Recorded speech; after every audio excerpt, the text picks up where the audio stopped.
Good morning, everyone, and welcome to the first solar PV recycling summit sponsored by R2 SERI. We're going to wait just a couple of minutes. The attendees are still filtering in. So first on our agenda, once a couple more people have come in, we're going to have Bob Bailon, who is our president and CEO of the Recycling Market Center, give his remarks, and then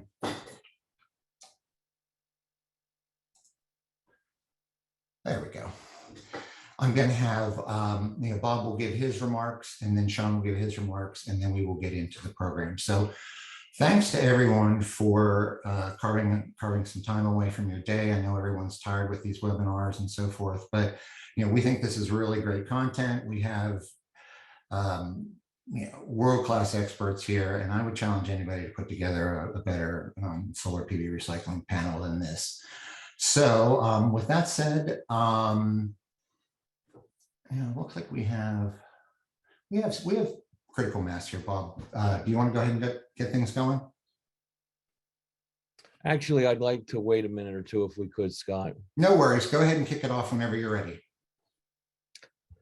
Okay, very good. Thank you, Scott, for those opening few remarks. I appreciate it kindly, and welcome everyone to the to today's webinar on solar panel recycling. As Scott said, we've got a great lineup of people. We have a great sponsor in the SERI and R2 organization today. Very proud to have them in partnership with the Recycling Market Center.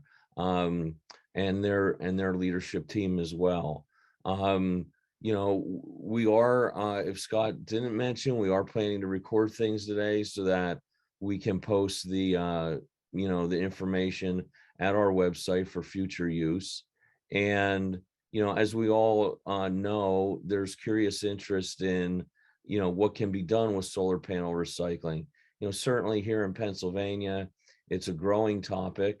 Especially as we mature into the end life of some of the first generation panels, whether these devices and systems can be refurbished and reused, or recycling options are available, and likewise what can be done with newer generations of these panels. We here in Pennsylvania have had more than one look at what can be done with legislative matters in terms of possibly even adding solar panel recycling to our Covered Device Recycling Act.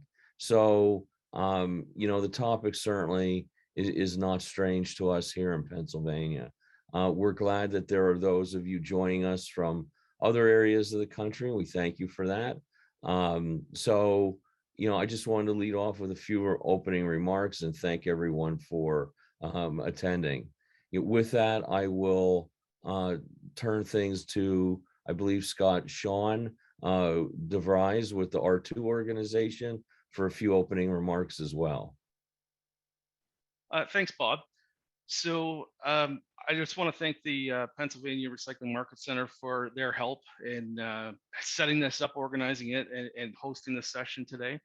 I can say that from our point of view, solar panels have been on our radar for quite some time now, and for the various stakeholders that we tend to deal with. I know many have been interested in exploring solar panels and how that could be covered under the R2 standard. So even during our last revision, this came up a number of times. So I'm going to be talking a little bit later about where we're at right now in terms of standards with solar. So I don't want to get into that right now, but I certainly will provide you an update as to where that's at, and can let people know that we are making some nice progress in that area. So thank you again for hosting, and thank you to everybody that's taking the time to turn out today. I hope this is going to be a useful session for you.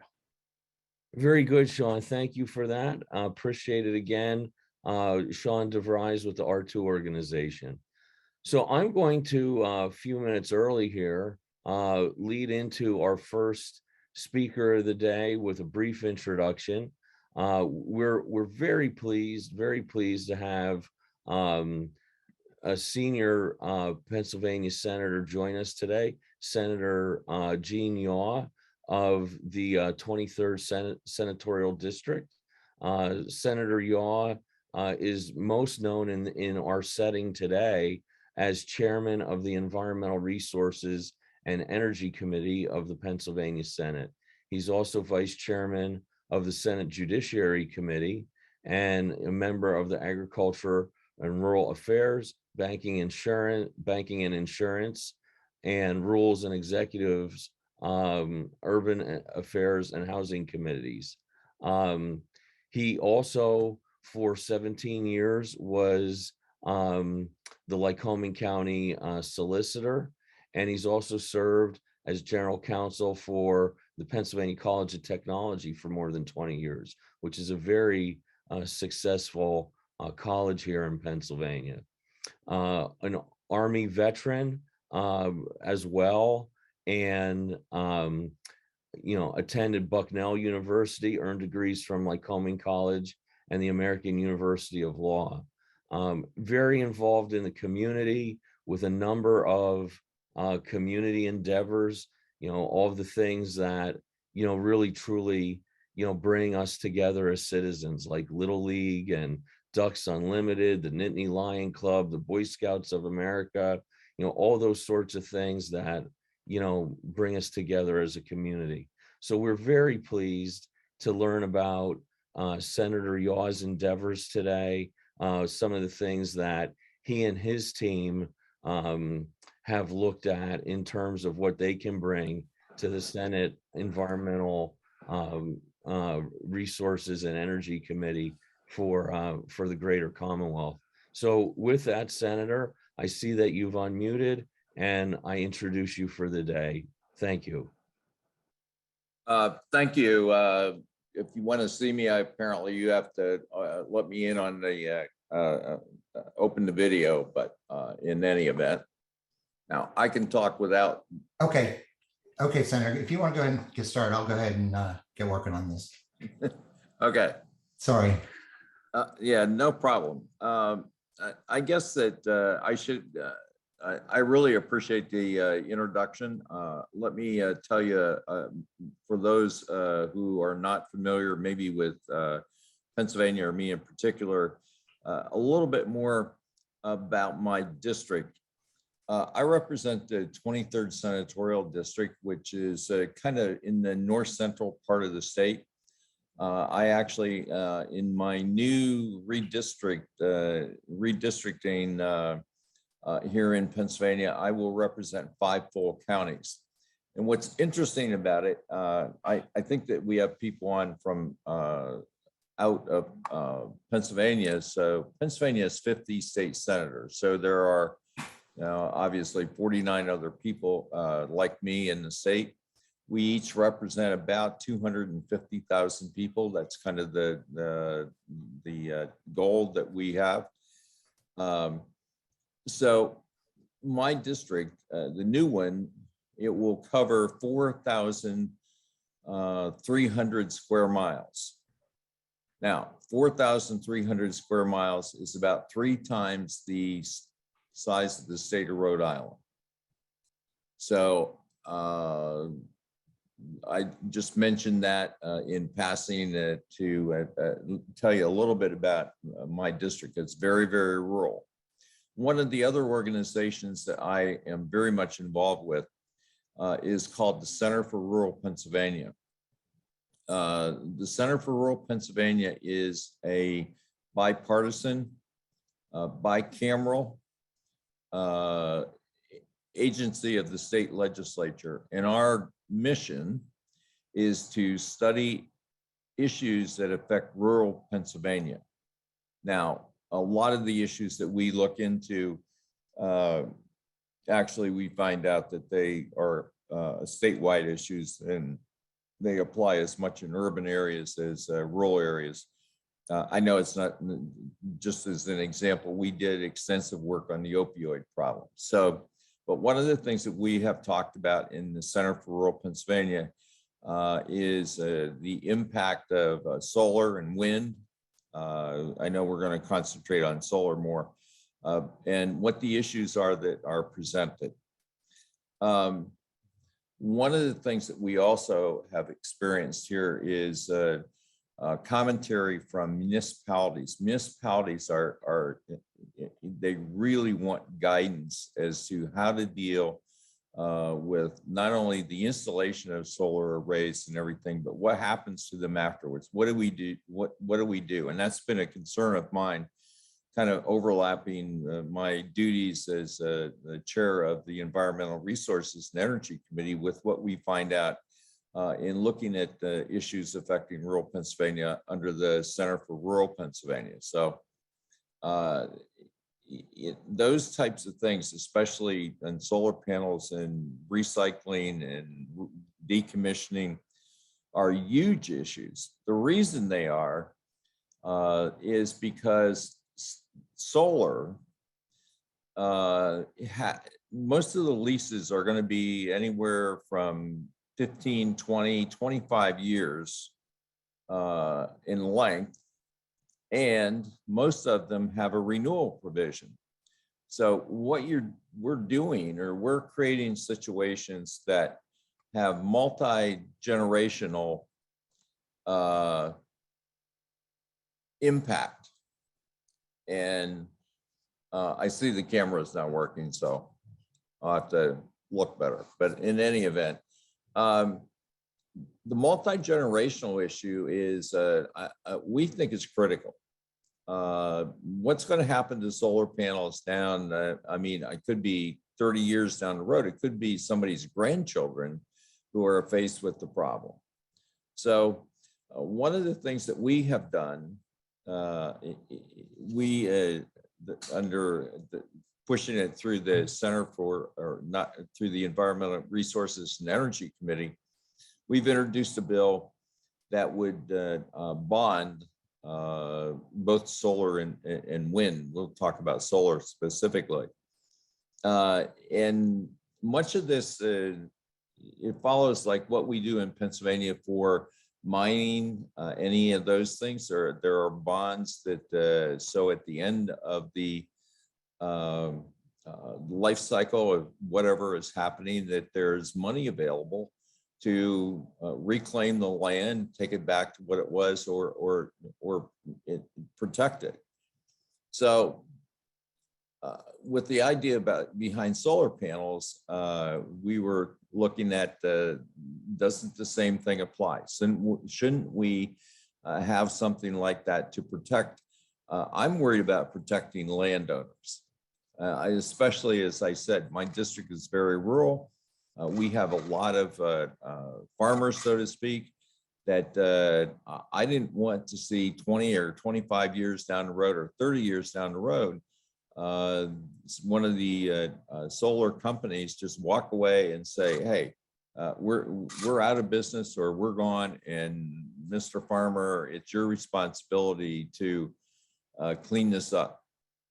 One of the things that I did this through the Center for Rural Pennsylvania, we had a hearing in Shippensburg, and we toured a large solar array. I think it was 175 acres or something like that. If you've never seen a solar array of that size, it's impressive.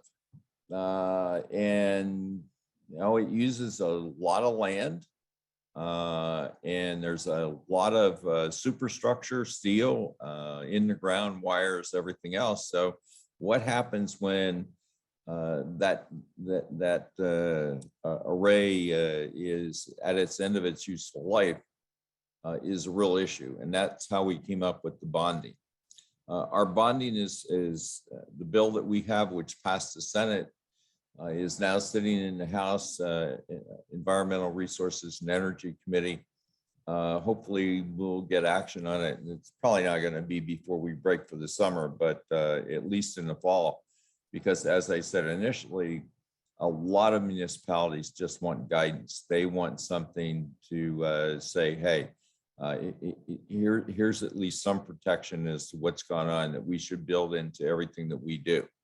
So our bill there has to be a decommissioning procedure and a financial assurance.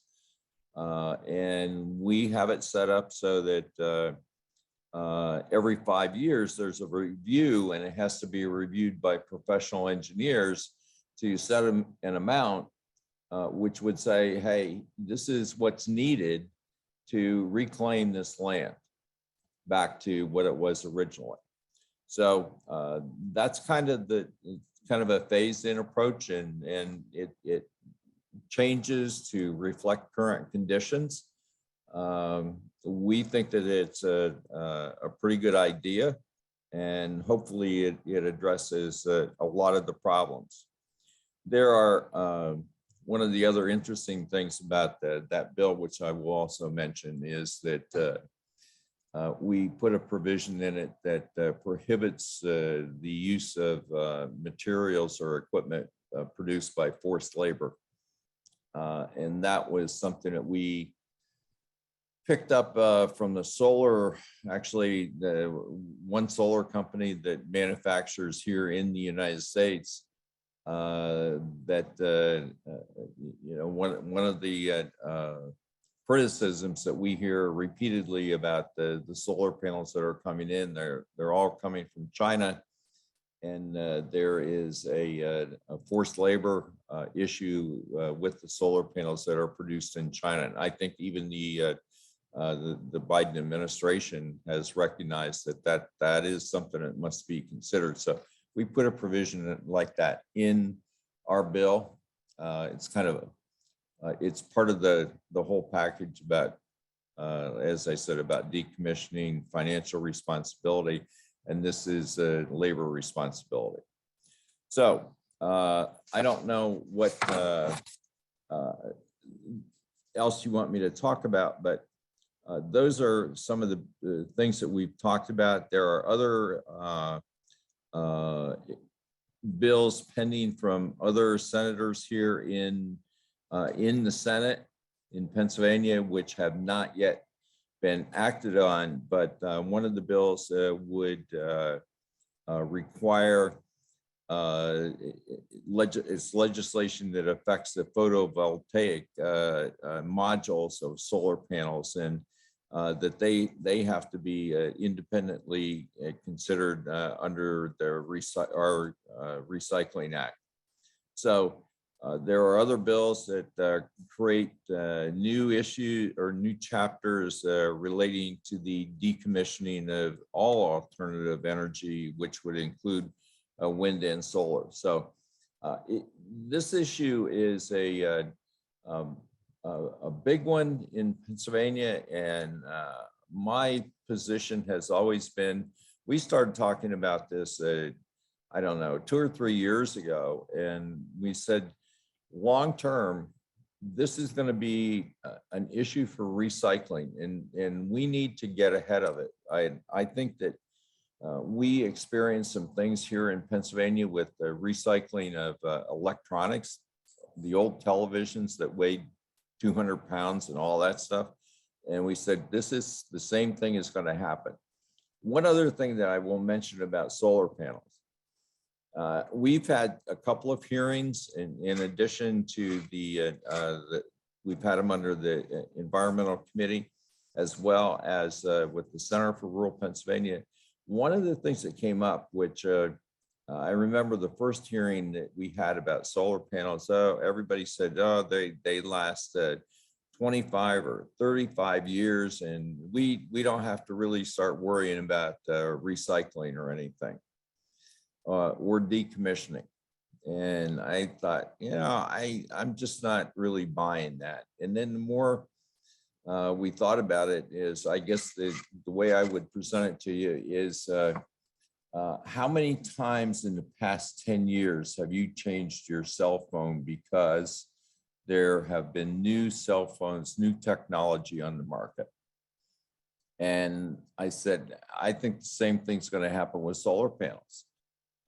Solar panels, it's strictly going to be an economic decision. If there's a better panel comes along, and it can produce more electricity more efficiently, smaller size, or whatever you want to say, they're going to change out those panels that are already in existence for the new version, just like we changed out cell phones. And I think that we need to start addressing the issue right now, because some of the older solar panels are already reaching the end of their life expectancy. And if things start changing out, we're not prepared to, how are we going to deal with them? What are we going to do? So those are some of the things. We have the immediate issues. As I said, I'm very concerned about the long-term issue, the multi-generational impact of solar.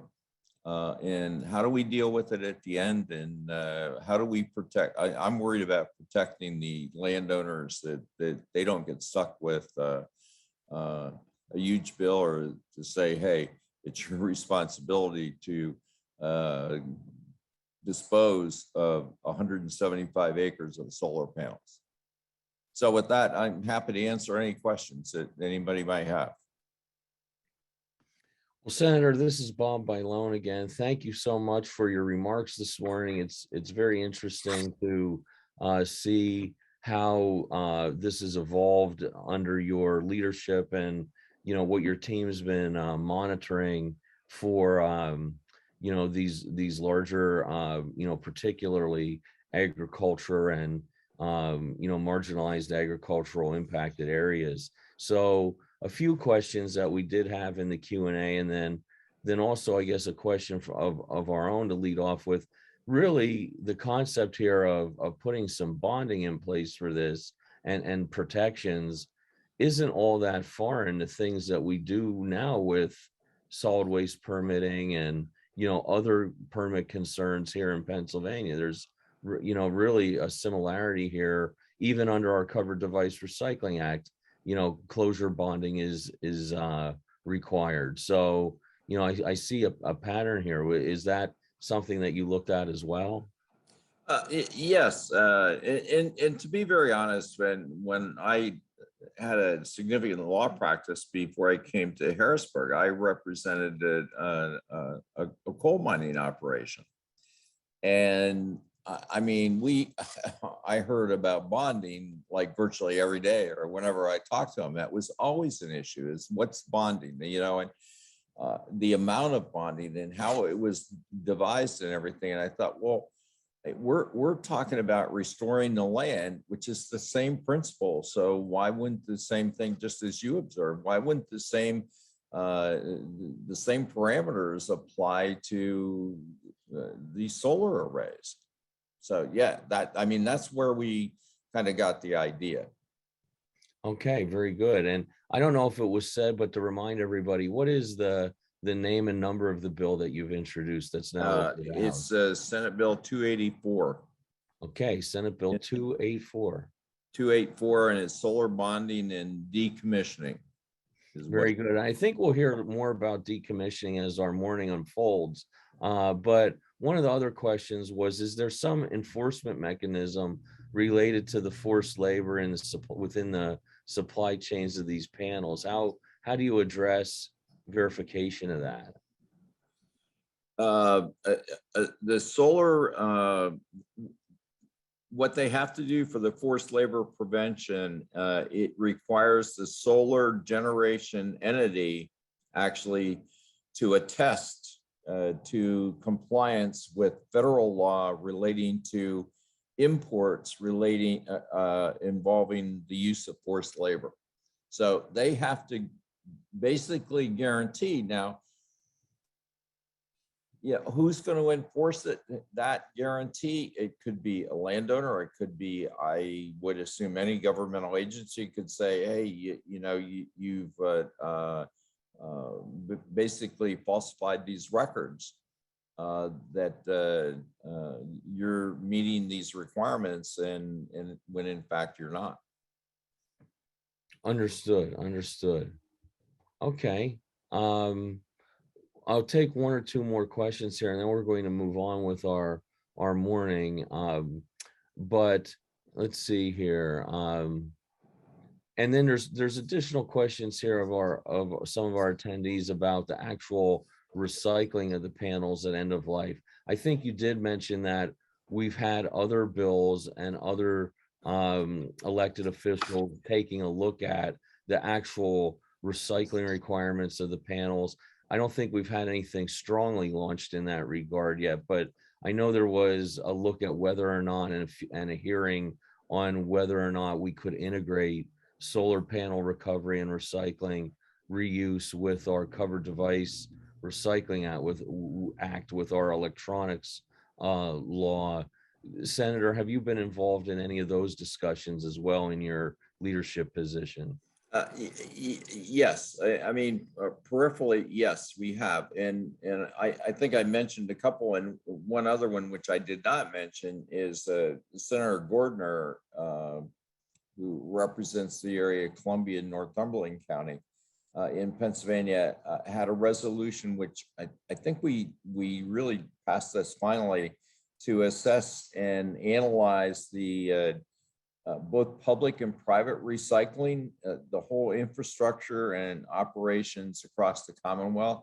In other words, to take a look at what we have out there, which would include decommissioning and everything, and how are we going to deal with it, which I supported that. I think it's a great idea to take a look at the, everything from the 30,000 foot level.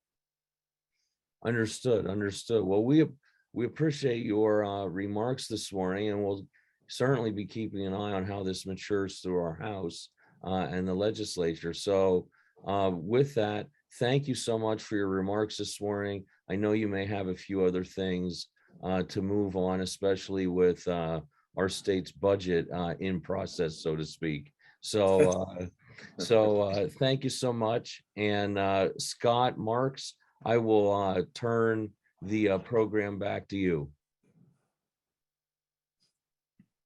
Thank you. Thank you, Senator, and thank you, Bob. So there's thank you, Senator, for being the first speaker in our emerging policy section. Next up, we have Evelyn Butler, who is before I jump in there, so I'm just going to give a real brief introduction for each of the speakers, and the speakers can give more detailed bios as part of their presentations, if you like. So Evelyn is the Vice President of the Technical Service Section of the Solar Energy Industries Association. Evelyn, the floor is yours. Thank you. Good morning, everyone. I hope the audio is okay. Sounds good. Okay, great. I'm going to go ahead and share my screen with my presentation here. Okay, I'm going to go full screen mode. So yep, looks good. All right. I know we've got another speaker as well after myself, who's going to cover a little bit more on decommissioning. So I'm going to go through really quickly a little bit of our program that we have from an industry perspective, and then also talk about some of the policies that we've seen enacted in the different states and some of the commonalities that we've seen in them, and kind of where those sit today and how those could be, maybe hopefully helpful reference to all you folks who are working on Pennsylvania and what's going on there, and maybe even as those other states start to complete some of their work, that's something that could also be useful as well. So as Scott mentioned, I lead our technical services group for the Solar Energy Industries Association. We are the national trade association representing over 1,000 companies in different aspects of the solar value chain, everyone from manufacturers of equipment to installers, project developers, as well as many more support and services companies that help us get from start to finish when it comes to installing solar, whether it's on rooftops or it's larger projects.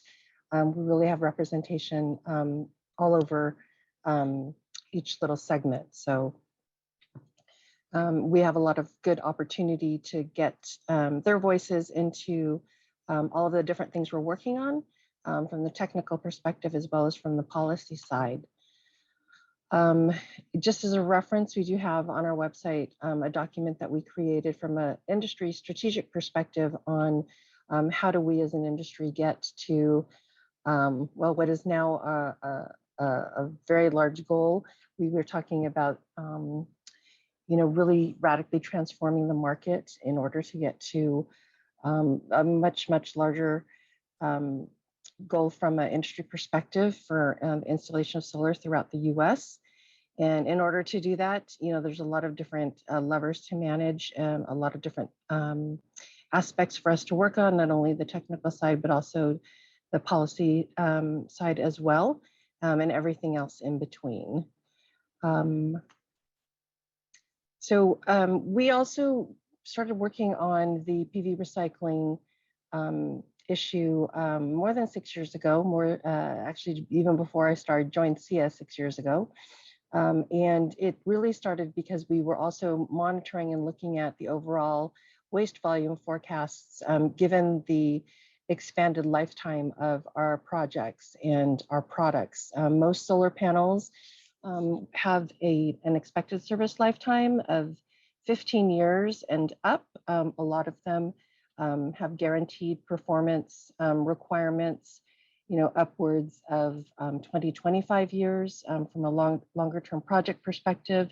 And then depending upon what that performance value is, as far as the output from that project, they may be replaced, but there's usually a pretty diligent cost benefit analysis being done to ensure that, all of the contract requirements are still being met, all of the electricity promised is being produced, and at the rate at which it was promised over time. And so we did recognize that as solar grew globally, and this is again a global forecast from a report that was issued quite some time ago. I haven't seen an update of it recently. We really did see, that in about the 2050 timeframe, we definitely would start to see more potential for some of that replacement, and we really couldn't wait for a solution, until that point to really talk through, what's really best for the disposition of these modules as they get decommissioned or as they get replaced or removed. And so, kind of looking at where we are today, we have, not quite 30 years to get to 2050, and we don't want to wait for that time in order to come up with a solution. So as an industry in the US, we actually started working on this issue quite some time ago. We do take what we call a circular economy approach to how we look at the opportunities ahead of us in order to address, making sure that the product that we're also manufacturing and putting into operation, at its end of life, that we're exploring all of the different disposition channels, for instance, reuse or resale. Sometimes a lot of the modules that are being replaced, say because of a power, output perspective, maybe they're, only at 80% of power output, out in the field, and the contract requires 85%. Those products may be replaced, but they're actually still operating just fine. And so there's an opportunity to potentially reuse those in other projects or in other installations. So we're working on channels for that, which may include refurbishment or remanufacture, depending upon the condition of those products, because again, they may be out in the field for 15 or 20 years. Recycling actually was something that was looked at initially very quickly, mainly because at that time, a lot of the panels that were coming, and I'll talk about it in another slide, may have been damaged, may not be able to be reused. And so we really needed a much more environmentally friendly way to deal with those panels. And then also, obviously, really important to us is materials recovery. And this is something that's become, even more important as we look at, trying to incentivize and inspire a domestic manufacturing environment for solar equipment here in the US, and the necessity to have a supply chain that can serve that from a materials perspective. And so that's, kind of in a nutshell, all of the different things that we work on. And we also recognize that there's, a lot of other aspects that are associated with this, such as workforce development, making sure that we've got the right workforce that's well trained and certified to do whatever work is necessary, from installation to actually including decommissioning or deinstalling. We've got a number of different working groups and industry practice documents that we're working on to also help improve and share some of that information across industry. And all of that really stems from a document we call the Solar Commitment. It's an ESG, or corporate social responsibility, type of document that you can find on our website, and it essentially lays out kind of the overall behaviors and expectations we have as an industry to look at really responsibly managing what we do and what we put out there. As I mentioned, we do have a specific PV recycling working group. From our member perspective, it currently consists of over 100 members. Again, everyone from developers, manufacturers, service providers, installers. This group is actually managed by a gentleman from Seia whose name is Bob Nicholson. He is our PV recycling program lead. He's actively working on not only working with our members to continually improve what we're trying to accomplish and set out there for PV recycling, but also he works with all of our recyclers in our program, doing the on the ground due diligence and vetting of their processes and their equipment, to really ensure that they're maximizing everything that they can do, when it comes to recycling PV modules, batteries, as well as other types of equipment. So that's one program that we actively work on for end-of-life solutions. The group also works to collaborate early with a lot of stakeholders. We work with everyone from academia to the good folks at NREL. I know Taylor's speaking in a little bit, as well as other associations, other adjunct industries, as well. Particularly energy storage equipment, from the batteries perspective. And then we also work on, obviously, the practical perspective, how do we really build those networks and that infrastructure for reuse and recycling across the US. This is just a quick picture of the different types of equipment that are within scope for that working group. So you can see everything from distributed to utility scale solar, as well as energy storage. And I mentioned earlier, the reason we focused on recycling first was at that time, 6 years ago, there was only one recycler in the entire United States who was actually recycling PV modules at that time. And they were based in California, but did a lot of their processing in Texas.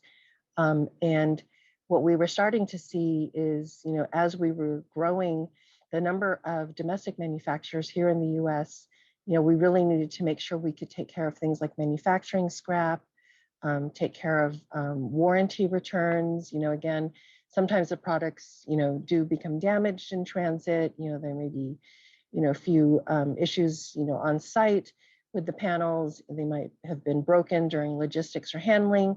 And then, of course, we've also heard of, some extreme weather events, particularly in the Southeast, where there's, quite a bit of solar installed, and there's a little bit of havoc wreaked by Mother Nature, on those products. And then obviously, where it made sense for developers, to do technology upgrades or what's called repowering.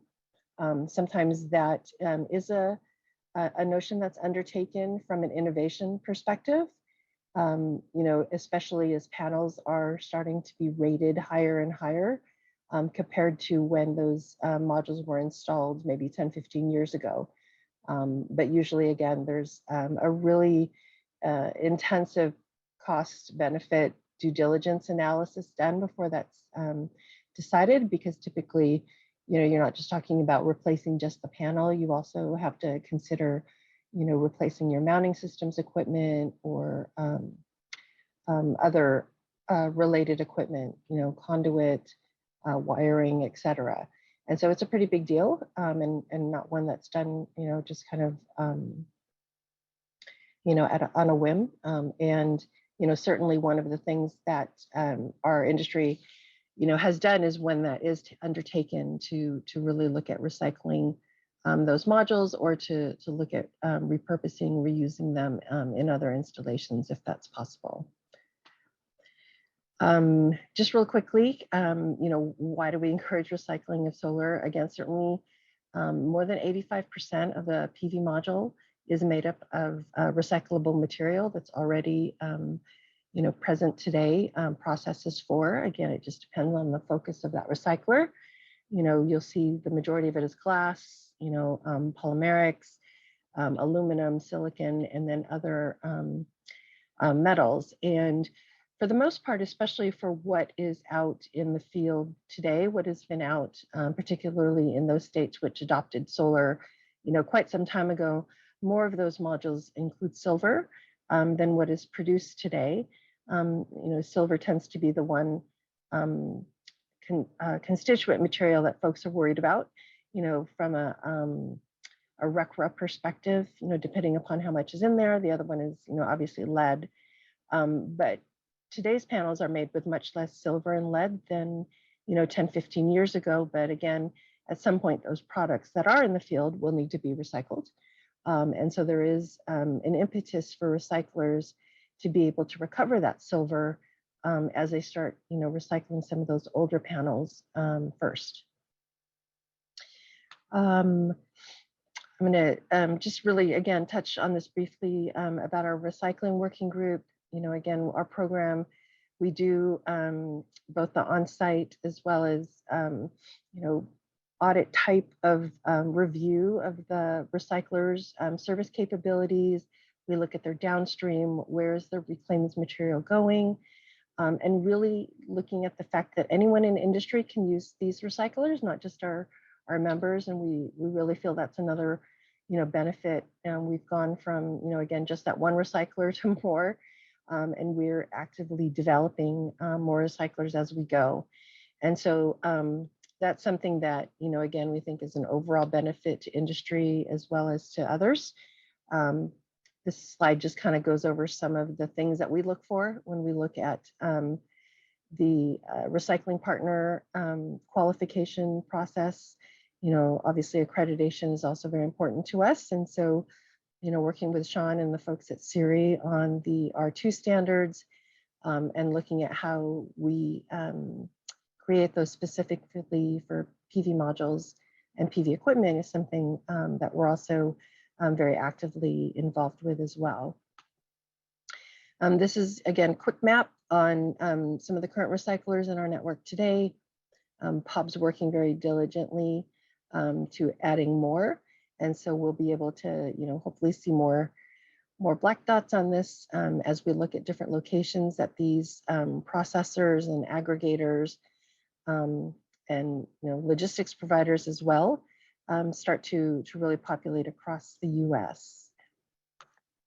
And so from the policy perspective, and Scott, should I just do a quick time check to make sure I'm okay on time?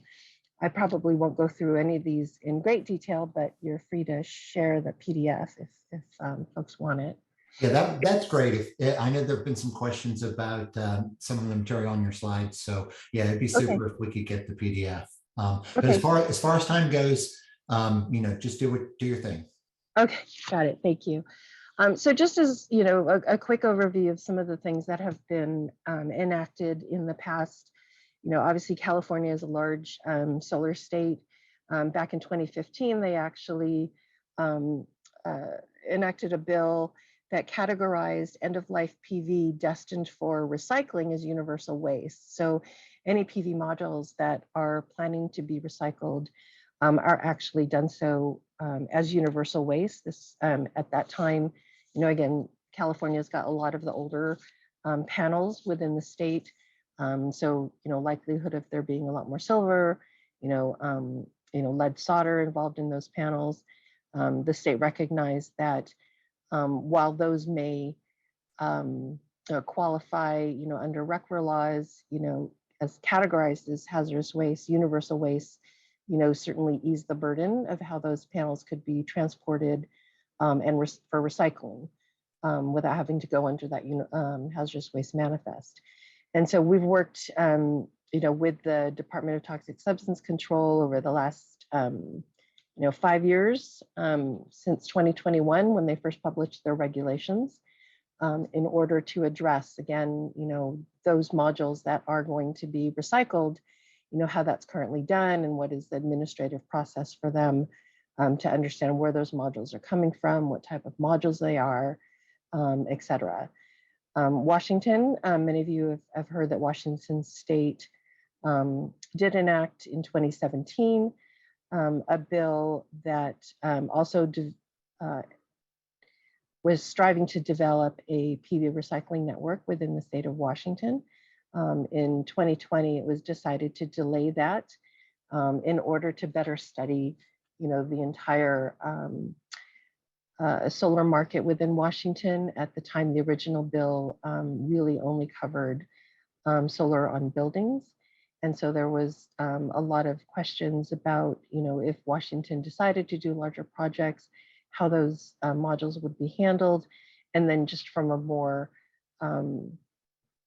intensive perspective, what should be better approached, right, in terms of the administrative process, the build for the infrastructure, et cetera, and then how to really work better with the manufacturers and other stakeholders in the process who would be responsible for, enacting that recycling process. So for now, actually the bill is, kind of on hold indefinitely. There were some fiscal aspects to the bill that weren't put into place right away due to the pandemic. And so we're waiting to hear on when that work will initiate. But for now, it's currently on hold. In North Carolina, there was a bill passed in 2019, which convened a number of stakeholders to work with several of the state agencies to develop recommendations and to look at how utility scale projects in particular were addressing things like decommissioning. There was a report delivered to the Environmental Management Commission with some recommendations there, and actions from that are still underway as well. Let's see, New Jersey in 2019 also enacted some recommendations to do more extensive study within the state, establishing a solar panel recycling commission that consisted not only of industry folks, but also recyclers, as well as other state agency folks, again, to also look at making recommendations back to the legislature on what the infrastructure should really look like within New Jersey to handle the recycling of modules. And we've got one of our member companies who is one of the commissioners on that panel, and they're currently working on drafting their final report to make those recommendations. Illinois, many of you may have heard, they recently passed and enacted in May, the end of May, the same thing, a recycling task force to look at developing end-of-life plan for what's going to be occurring within the state of Illinois. They've got a mix of different types of solar there, as well as energy storage. And so they want to make sure that they're also creating the right infrastructure within the state, really looking at also leveraging potentially some incentives for recyclers, who maybe do industrial recycling and other things to potentially be involved in that work as well. We also have seen in Maryland, the same thing, a recycling working group being convened for solar PV systems. That bill is awaiting the governor's signature. It was enacted in April of 2022. And so you'll see that from all of these different bills, some of the common elements include, again, how do we convene the right group of stakeholders, who can really develop for that particular state, because each state tends to have, different types of solar installed. They have, different recycling infrastructure. They may or may not have, adjunct industry recycling in process. For instance, many of our recycling partners also handle e-waste, so they're properly permitted. They get the electronics piece of it. What they're not used to is the glass piece of it. And so we also have several glass specialists and recyclers who are able to work, with other e-waste recyclers to kind of split the load, if you will. But what we definitely recommend is that, those folks are brought together in order to identify, what is really right for the state, and what can be done to incent some of that infrastructure building from recycling perspective as well.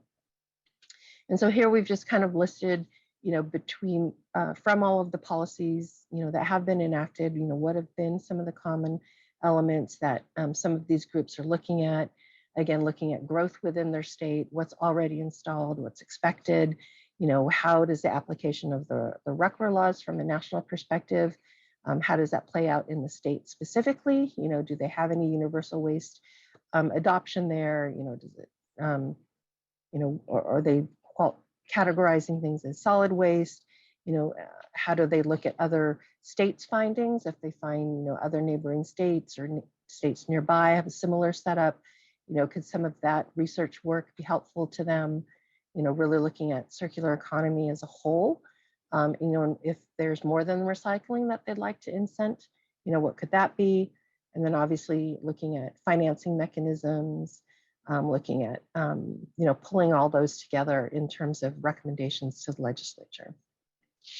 And what we're usually seeing and recommending is at least 1 year for that study. It takes quite a bit of time and effort to pull all those folks together on a regular basis. And they're not usually meetings that kind of end with just presentations. There's usually a bit of homework that's done by different stakeholders to kind of come back and make suggestions or provide info back. The last thing I'll mention, this is actually my second to last slide, is, from Seia's perspective, we're also actively working on a number of different things in this space. Obviously working, with the national labs and others to support and encourage additional research, again, looking at that reuse market, again, continuing to our advocacy work, developing a refurbishment protocol, and then obviously expanding to include batteries and other recyclers in our programs in more states. So this is my last slide with my contact information. I'm also happy to put folks in touch with Bob Nicholson, who runs our PV recycling program, if folks have more questions about that as well. Thank you, Evelyn. We do have a few questions that have popped up here. Let's see here. So we do have a number of really good questions. So I am going to try to combine some of these. What's SEIA's position on EPR, extended producer responsibility policy, as it relates to solar panels? Sure. So I know that's a popular, approach that has been undertaken in Europe, and I think the definition of it has been a little bit stretched or maybe, kind of misconstrued over the years. Manufacturers carry warranties on their products already from the minute they go out the door. They're both equipment, the physical warranty that's on the equipment, those can be 12 to 15 years. And then there's, performance warranties, which can be longer than that. And so that means during that time frame, the manufacturers are responsible, for that product. And so their opportunity to take that product back, replace it as needed, or work with whomever's returning that product to ensure that their project is still operating properly, is already in effect. Post warranty, there's also opportunities and services through other distributors or O&M providers, again, to look at how that product is returned or brought back to the manufacturer or sent directly for recycling. I think that some of the different proposals we've seen, the kind of concern that we have with that extended time frame for manufacturers being responsible, for those products, is the fact that some of these products may be in the field for 25, to 30, 40, and sometimes we're talking 50 years, with a lot of the technology improving. And so then the question is it really feasible or practical for, that type of infrastructure, to potentially outlive the manufacturer in some cases, or are there other ways in which that product can be assured, to be taken care of at that time when it needs to go for recycling. So there's other finance mechanisms that we encourage states to look at. There are things like advanced deposit fees or advanced recovery fees, things that can be done at point of sale. There's also, at the point of recycling, an opportunity for fees to be covered then by, possibly the owner at that time, and considering the volume, at that time will likely be higher in what's being recycled. The costs are significantly lower than, for instance, if those costs were paid today. So that, I would say EPR is one strategy that, should be looked at amongst a number of them. Thank you very much. You on one of your slides, you had a map of recyclers that were currently recycling PV panels. Is that map available? Like, for instance, could somebody find a recycler in their state using that map? Yes, it's on our website. I think it's seia.org/PV-recycling, but don't quote me exactly on that. Okay. End of that, but that map is there. Or if you want to just email me, happy to send you the link to that. But do know that it is kind of in flux, as Bob Nicholson, who's our lead, is actually in the process of adding more recyclers to it today, but he can certainly help answer any questions about where the closest recycler is. Fantastic. And that's a wonderful segue to this next question. That you had mentioned that you're working to develop more recyclers. How are you guys doing that? Are you providing incentives for recycling processors? What actions, are you guys taking to help recyclers get in who might already be processing electronic scrap or other metals or glass or whatever? How do they get into the solar PV game? Sure. So, as I said, feel free, Scott, to share the PDF. I did have a list of the qualifications that we look for in partners in there. It's pretty typical from a service perspective, looking at, all of the different aspects of service that recycler is providing. Again, are they accredited to R2 or E stewards? Do they have, a good solid quality process in place? Are they documenting and defining, where their recovered materials are going? Essentially, we do not charge a fee to our recyclers for a lot of the kind of qualification work that we're doing to them. It's actually quite common in with some recyclers, for consultants or brokers to charge a fee for that work that we do with them ahead of time. We worked with all of the recyclers that we originally qualified because, again, they weren't used to our products. So a lot of times we were spending time at their site or providing them with connections to manufacturers to teach them more about the technology, what was going to happen with their particular line equipment when they encountered, more glass than they're used to seeing, that type of thing. And so, really the incentive is, being one of the first recyclers who's able to offer those services to our members and to industry is kind of an early, early in the market perspective. We do quite a lot in terms of marketing those recyclers, companies and their services to our members as well, featuring them, in speaking at our shows and things like that. So the incentive really is looking at the reclaimed materials, especially what's older out in the field, the opportunity for them to reclaim, a lot of the silver that's in the products. But for the most part, recycling today is a paid for service. And so the modules, when a member or someone in the industry wants to recycle them, there's actually a fee associated with that. So for some recyclers, it's, a new business venture or a new segment that they're trying to break into. All right. Thank you very much, Evelyn. We do have some more questions, but we definitely want to move on to the next presenter. Our next Sure. presenter is Taylor Curtis. She's a regulatory and policy analyst with the National Renewable Energy Laboratory in Colorado. Taylor? Here, thanks, Scott. Can you hear me okay? See me all right? Yep, you sound good. The presentation's up. Awesome, thank you. Yeah, like Scott said, I am a regulatory and policy analyst at the Department of Energy's National Renewable Energy Laboratory, or NREL, in Golden, Colorado. I'm also a licensed attorney that has been working in the energy and environmental policy analysis sector for over a decade now.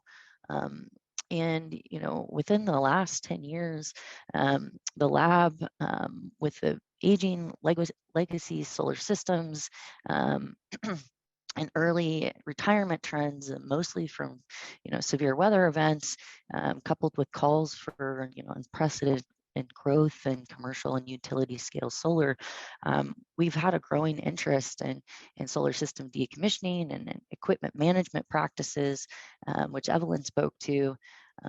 And today I really want to focus on some of the work that we're doing at the lab on solar system decommissioning policies, which we published a report just last year. It's a publicly available technical report on some of the policies that we analyzed, and will be the kind of the basis of today's presentation.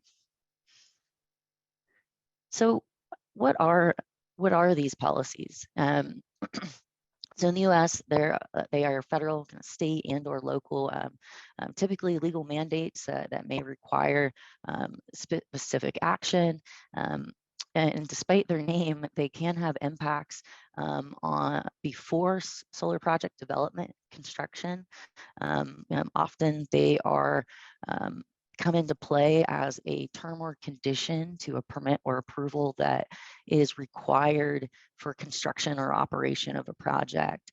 And they typically prescribe kind of requirements that mandate compliance, also during project operation, or that may otherwise impact project operations. They also are policies that provide an option or incentive for complying with these kind of state or local guidance, if you will. So in Washington State, it's not a mandate, but the state has put in a policy and some guidance for kind of voluntary compliance. So when do they apply? Well, they most often, as I was saying, kind of at the time of initial project development. Typically, there's a capacity threshold or some type of threshold that's related to land use. So a larger projects, typically commercial or utility scale, like for example, 2 megawatts or more, might be where the policy kicks in, or a threshold related to a specific type of use, like agricultural land. And they, again, usually apply to utility scale solar developers. So where are they? Although there's more than 75% of all U.S. installed utility PV actually came online pretty relatively recently, within the last 5 years. We're starting to see solar decommissioning policies pop up all over the U.S. And our research found, I believe in April of last year, the Bureau of Land Management, along with 15 other U.S. states, have solar decommissioning policies in place.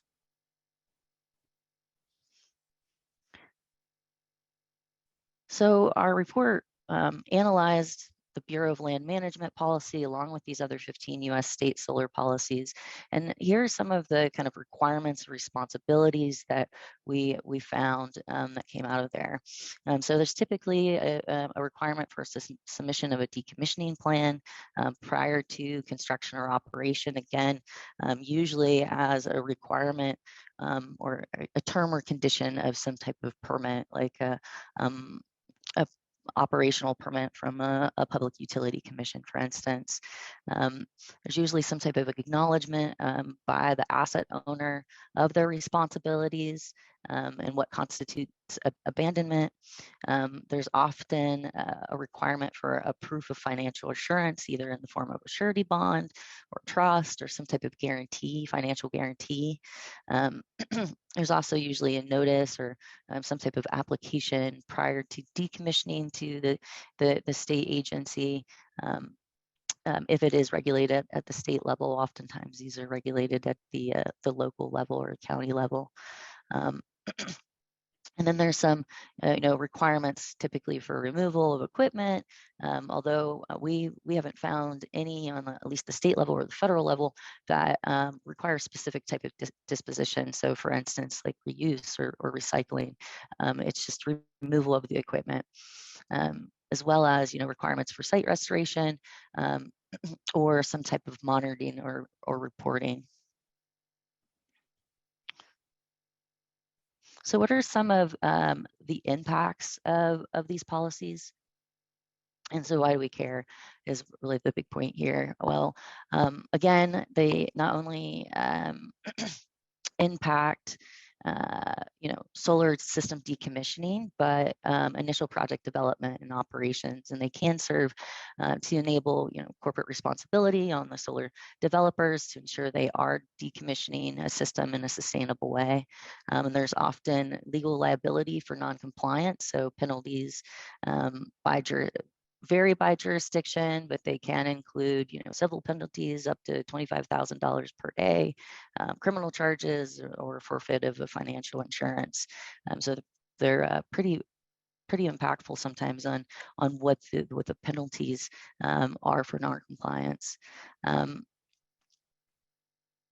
again, we've seen where because these policies come in and often impact construction and operation approvals, it can impact capital cost and project viability. And we've evidenced that we've seen where the requirements of a policy have led to construction delays or even project cancellation. And to that point, some policies, depending on their design, are arguably more favorable to development interests than others. So, for example, if some hybrid state local policy frameworks kind of require approval at both levels of government, which can impact project timelines and increase capital costs. Some of these policies on the other side can require facility owners to update and resubmit decommissioning plans and cost estimates and financial assurance instruments kind of over time or multiple times over the system's lifetime, which can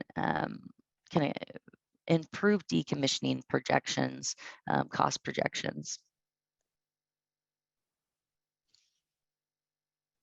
Another point on some of the impacts of kind of policy design, moving into a particular aspect of financial insurance.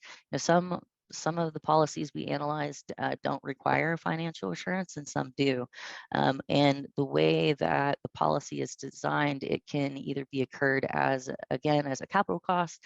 So due at the upfront before the project is even developed or constructed. And sometimes there's an allowance for that bond requirement to be given over time. So where the asset owner can use their operating capital to help pay for that financial assurance. And we do have evidence that suggests that requiring a financial assurance 100% at the outset of the project can lead again to delays and to project cancellations. One of the examples that we looked at was the Bureau of Land Management's policy and their financial assurance requirements, which don't allow for salvage value to be calculated into that the decommissioning cost, and it requires a $10,000 per acre financial assurance. So, for instance, one of the larger projects, the Gemini Solar Project, it's a over 7,000 acres of BLM land required a $71 million financial assurance prior to project development.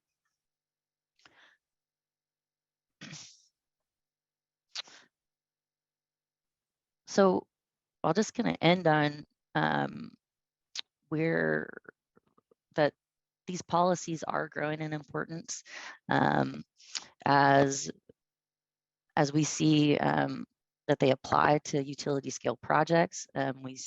We know that there are deployment projections that suggest that there's going to be, calls for a large increase in utility scale solar in the U.S.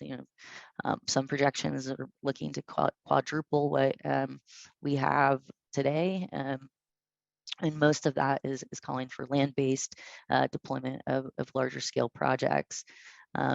In addition to that, I want to say that our NREL analysts have done some projections on their own.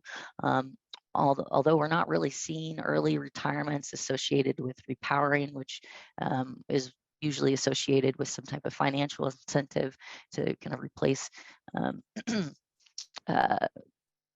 older equipment with newer equipment, but we are seeing, there is some legacy systems that are reaching their end of performance periods, and there has been an increase of system decommissioning due to severe weather events. And one of their predictions is that we are going to see about 27 gigawatts of commercial and utility scale PV capacity that was installed in 2020 that is expected to be decommissioned by 2030. So more and more states and local governments are also proposing and enacting decommissioning policies. As the senator mentioned, there's his bill in Pennsylvania, but there's also bills in Indiana and South Dakota in this current legislative session. So policy design will continue to grow in an importance in this space. And I think that there's a need for kind of study and a publicly available resources. So I'm going to plug my own job security here in terms of analysis of the system decommissioning and the impacts that we're seeing, and what some of those policies, what some of the policy impacts may be too.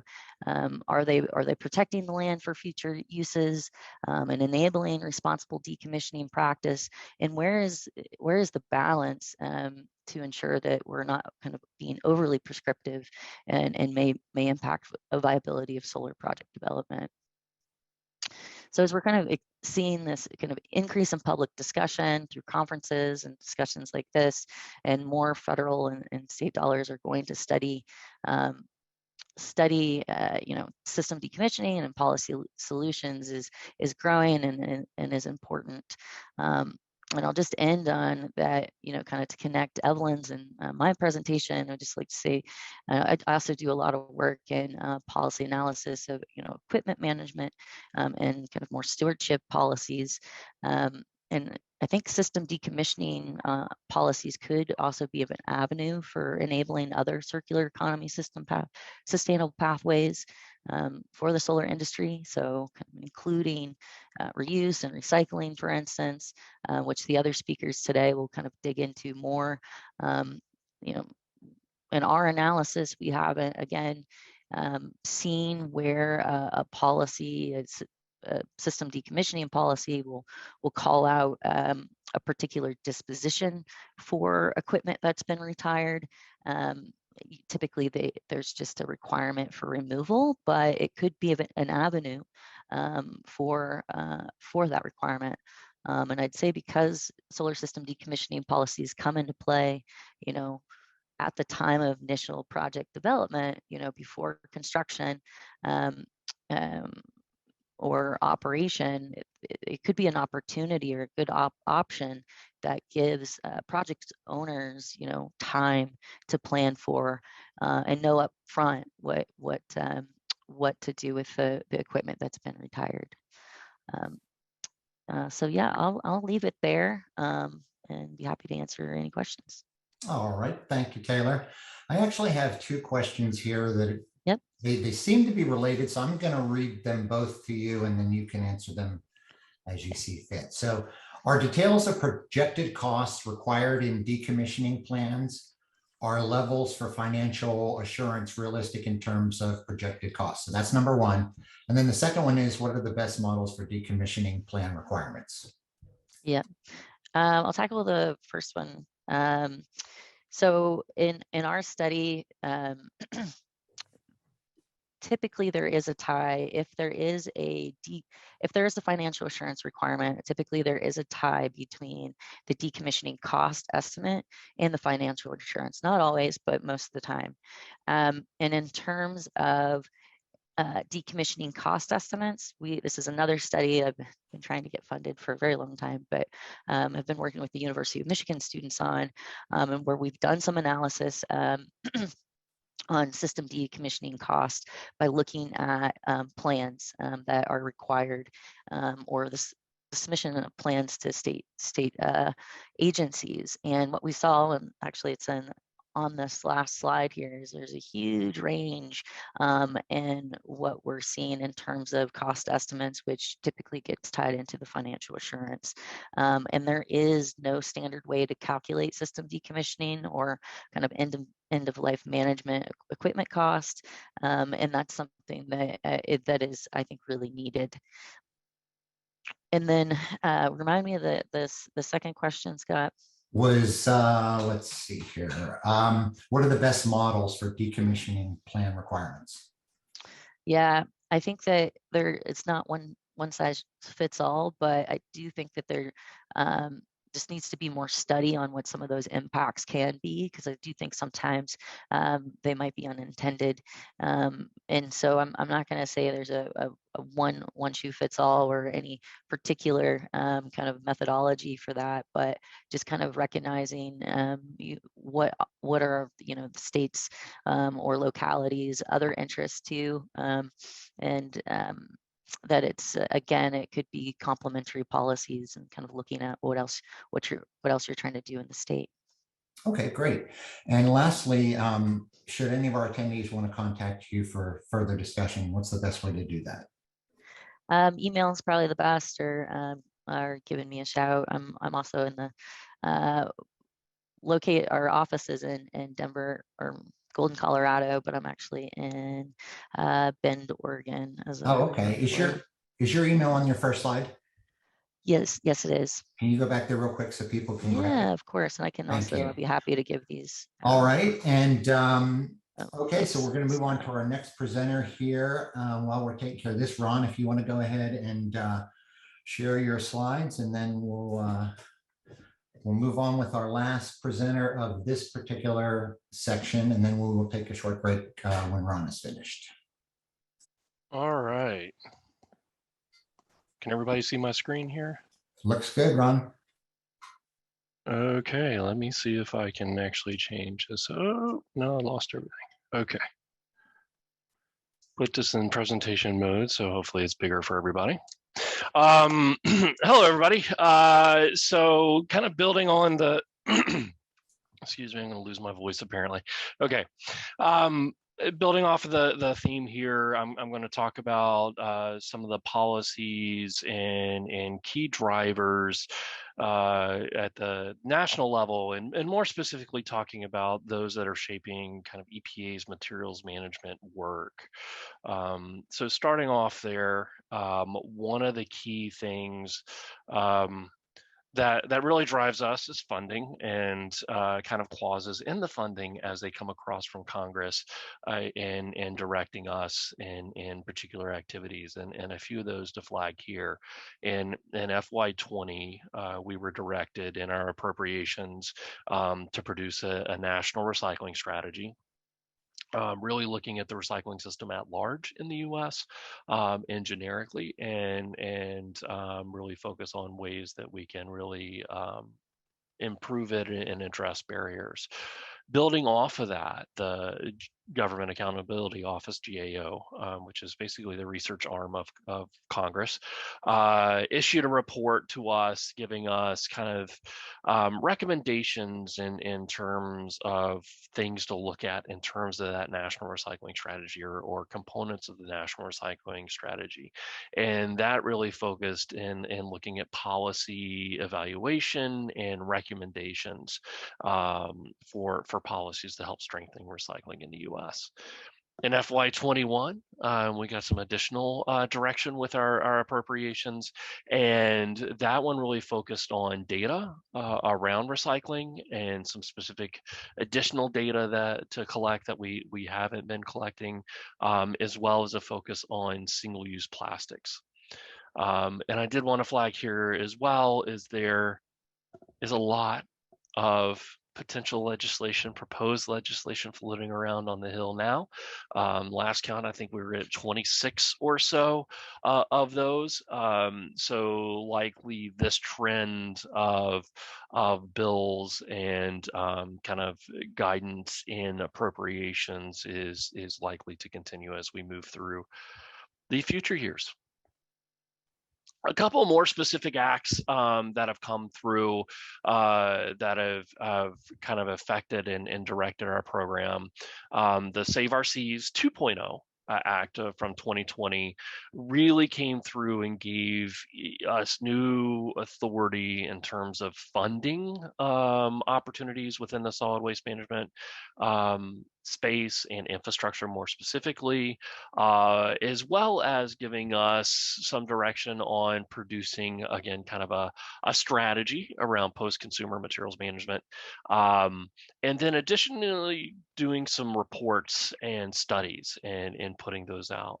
One focusing on kind of the barriers of recycling, the second one being around market development opportunities, the third report really being around plastic waste and looking for more innovative uses for that for recovered plastics, if you will.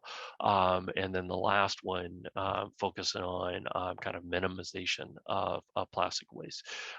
Really, this bill, this act really crosses the general stream of post-consumer materials management, but as well has a heavy emphasis on plastics, given the name of the act and Save Our Seas. So the next act is the Infrastructure Act, also known as the Bipartisan Infrastructure Law. You'll see both of those names kind of passed around.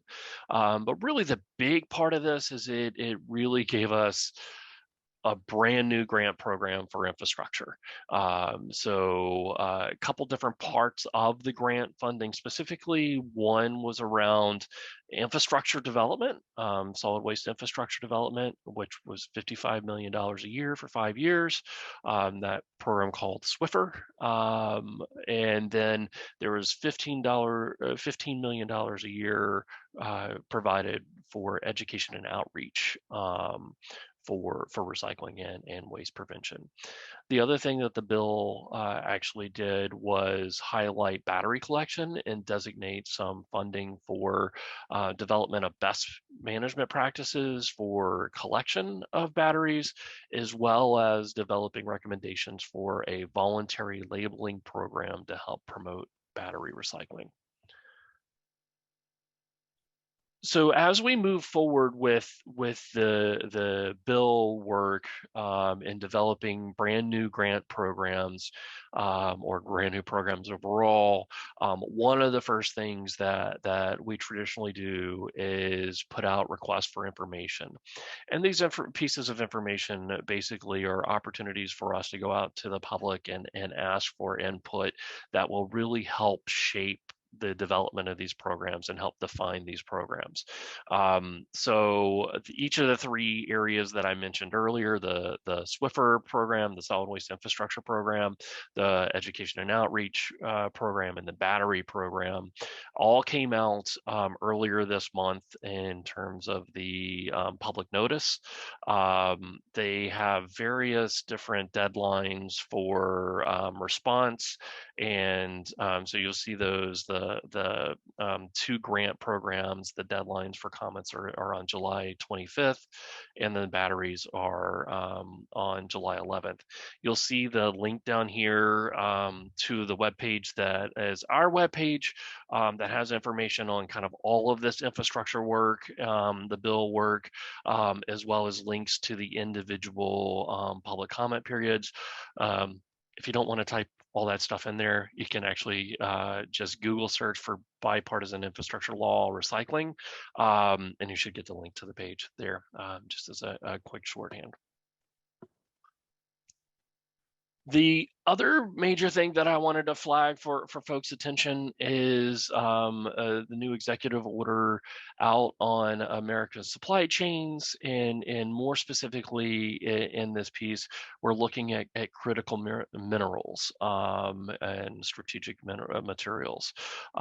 So in this case, electronics, batteries, PV panels, all kind of contain some of these strategic and critical materials.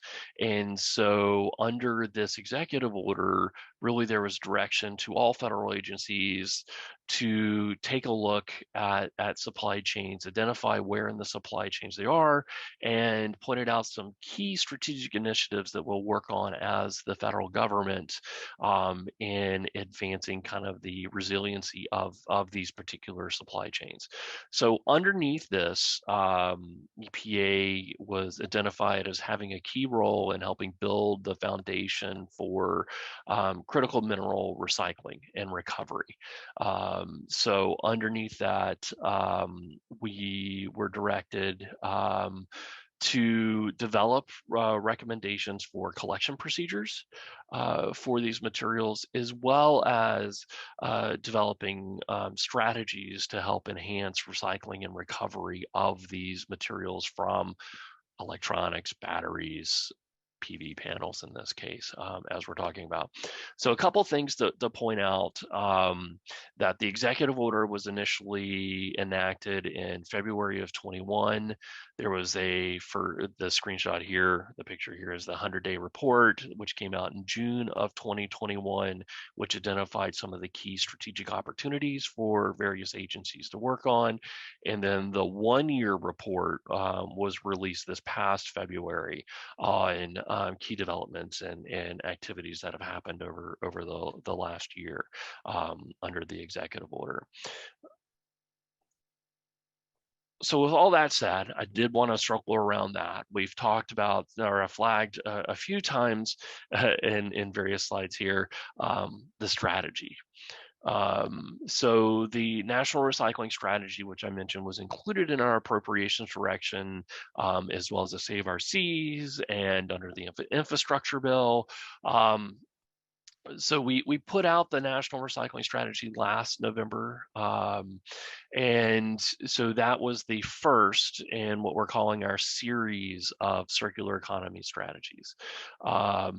And as we're looking into this, really, again, the first strategy here, the national recycling strategy, is kind of globally looking at recycling in the U.S. And identifies those key opportunities for us to advance recycling. The subsequent strategies are going in will dive more in depth in terms of particular material streams and opportunities that we have in there.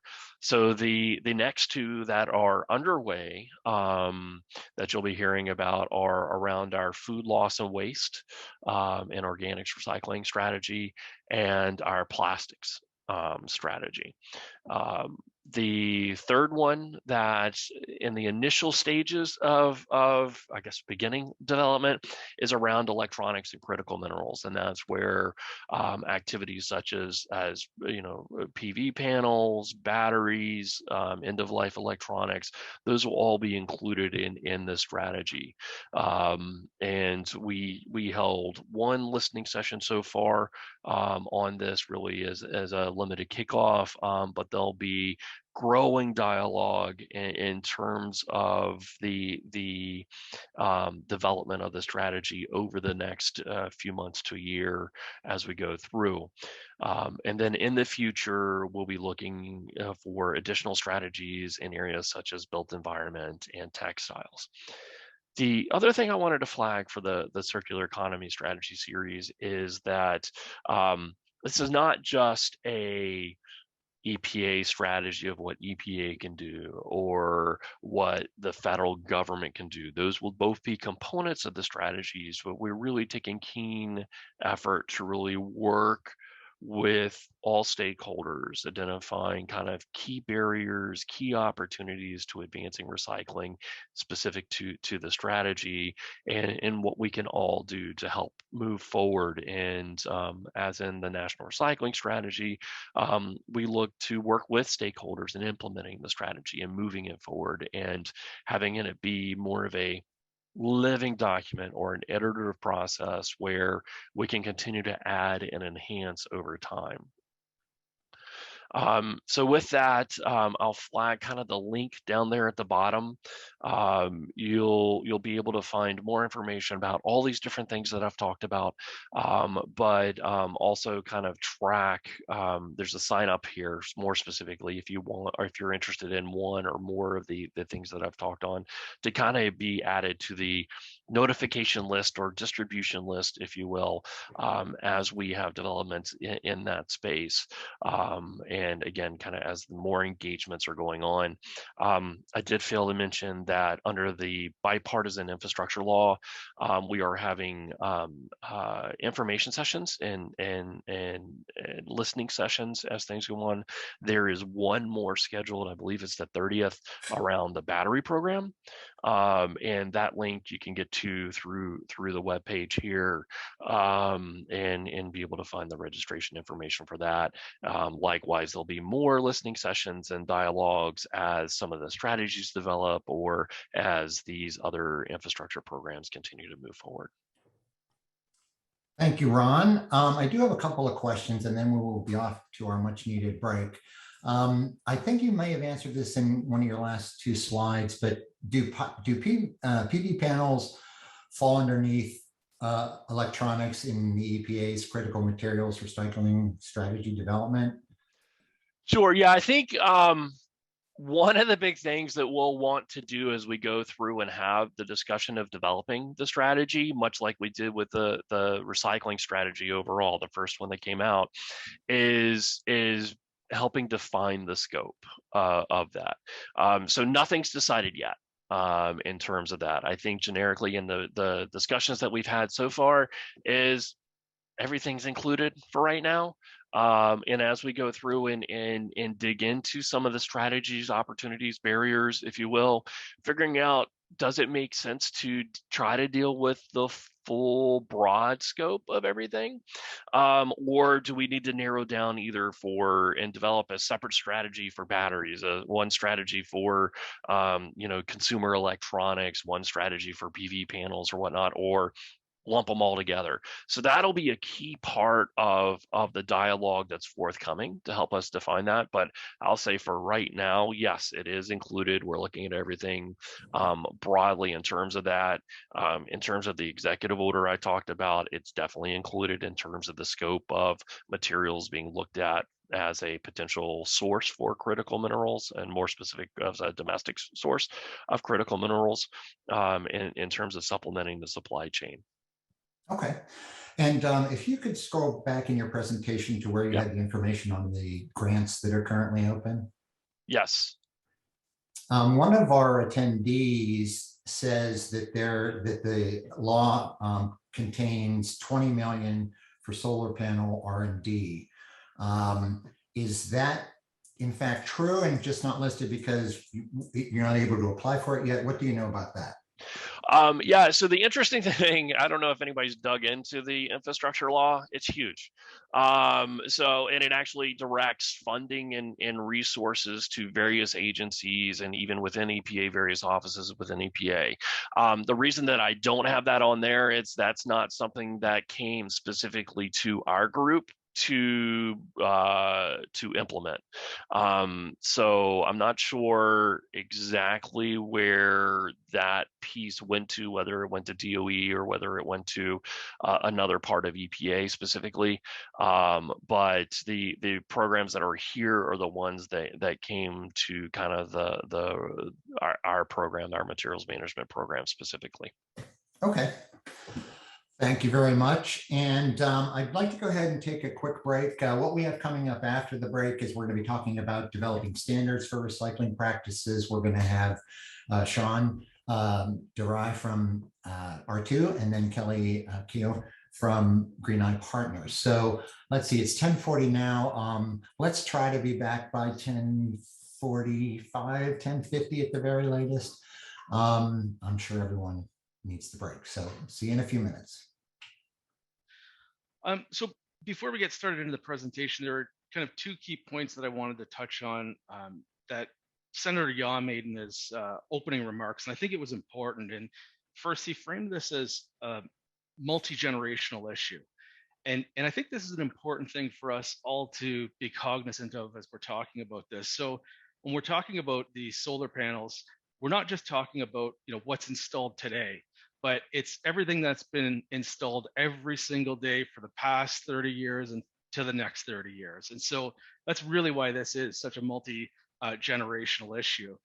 If we put it in the comparison of electronics, I think we see that example as collectively the global we probably waited too long to respond, and we waited until it was the fastest growing waste stream globally. And so I think we're saying right now is this is probably the right time. This is probably the latest that we can get into responding to this issue. And so the other point that he made was just talking about, how do we deal with it and what do we do about it? So I hope that that's something that Kelley and I are going to be able to address here now. Sorry, I'll turn that on. Welcome, Kelley. Morning. All right. Slides moving here.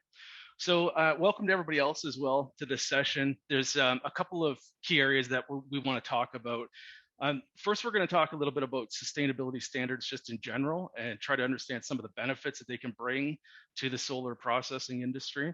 We're going to talk about where we think standards fit for the solar panel equipment stream. And then finally, we'll see kind of what's happening in the industry now, and then also what we can expect for the future. So my name's Sean Vries. I'm the R2 director with SERI. I've been in this role for almost 4 years now, and I deal primarily with the development and implementation of the R2 standard. So I work with our technical advisory committee, or our TAC, we call it, and that's the group that really drafts the requirements to the standard. And since drafting the most recent version, which is R2v3, now we've been working on really supporting the implementation of the standard by developing guidance tools, communications, just other implementation tools that both facilities on the R2 certified facilities can use, but also maybe on the customer side, better understanding the standard and the requirements. And joining me today, as you can see here, is Kelley Keogh, and I've known Kelley and worked with her for many years. She's works very, very closely with the electronics processors in particular, and on both the consulting and the auditing side. So she's got considerable amount of experience in this topic, and I'm looking forward to hearing more from her. So Kelley, can you give us a little background on yourself and your organization, Green Eye Partners? So I came, thanks Sean, and thanks for having me, everyone. It's been actually an informative morning for me, and I appreciate everyone's input. I came from the waste and recycling industries and have been particularly in the electronics recycling industry since '97. And as Sean said, I was very involved in the R2 standard, also the e-Steward standard, the RIOS standard, which are all electronics recycling based standards in our, our side of the industry. So we're definitely looking at end of life. We help people prepare for certifications, We also audit worldwide the facilities that receive materials for different parts of the processing tiers. So maybe the first facility that receives it, to the next facility that might do some shearing, crushing, cutting, to the smelters worldwide for precious metal recovery, metals recovery. And in the days when we were still seeing CRT glass go to furnaces, the furnaces themselves. So we have extensive coverage worldwide of facilities, what occurs in them, environmental health and safety hazards, and standards and mitigations to protect worker health and safety in the environment. Great, thanks, Kelley. Well, let's get started then and dig into this a little further. So our first topic that we're going to talk about is really just standards in general, what they do and why we think that they are important.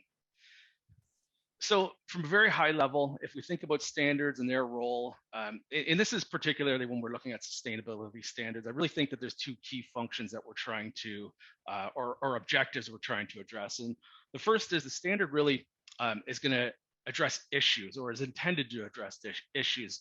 And so if we think about like the R2 standard, for instance, it was initially designed to address issues around improper handling, disposal of used electronics. And so very much, as we're talking about solar panels, the same kind of issues could apply. On the other hand, then, we don't want to just look at addressing issues. I think we also want the standard to go beyond this kind of bare minimum, and we want to use it to stimulate and maximize opportunities.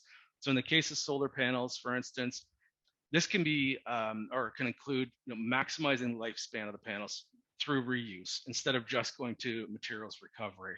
If reuse isn't possible, then how are we maximizing the recovery of constituent materials from the panels, and helping to produce the next generation of panels? So basically, we see standards as a way that we can provide a driving factor to improve the industry. And how can we do that then, and what's involved in that? So I think there are these three key steps here that you see on the screen, and it starts with basic risk management first. And we can progress from that into kind of benchmarking the industry, but ultimately we really want to get to the top end here, which is differentiating the industry. So if we look at these steps kind of individually and think about the barrier to entry to processing something, collecting and processing, whether it's electronics or solar panels, barrier to entry is very low. You collect them, you can recover the valuable things, but that's not what we want. We want to incentivize people that are doing it right. We want to make sure that they understand the risks associated with what they're handling. So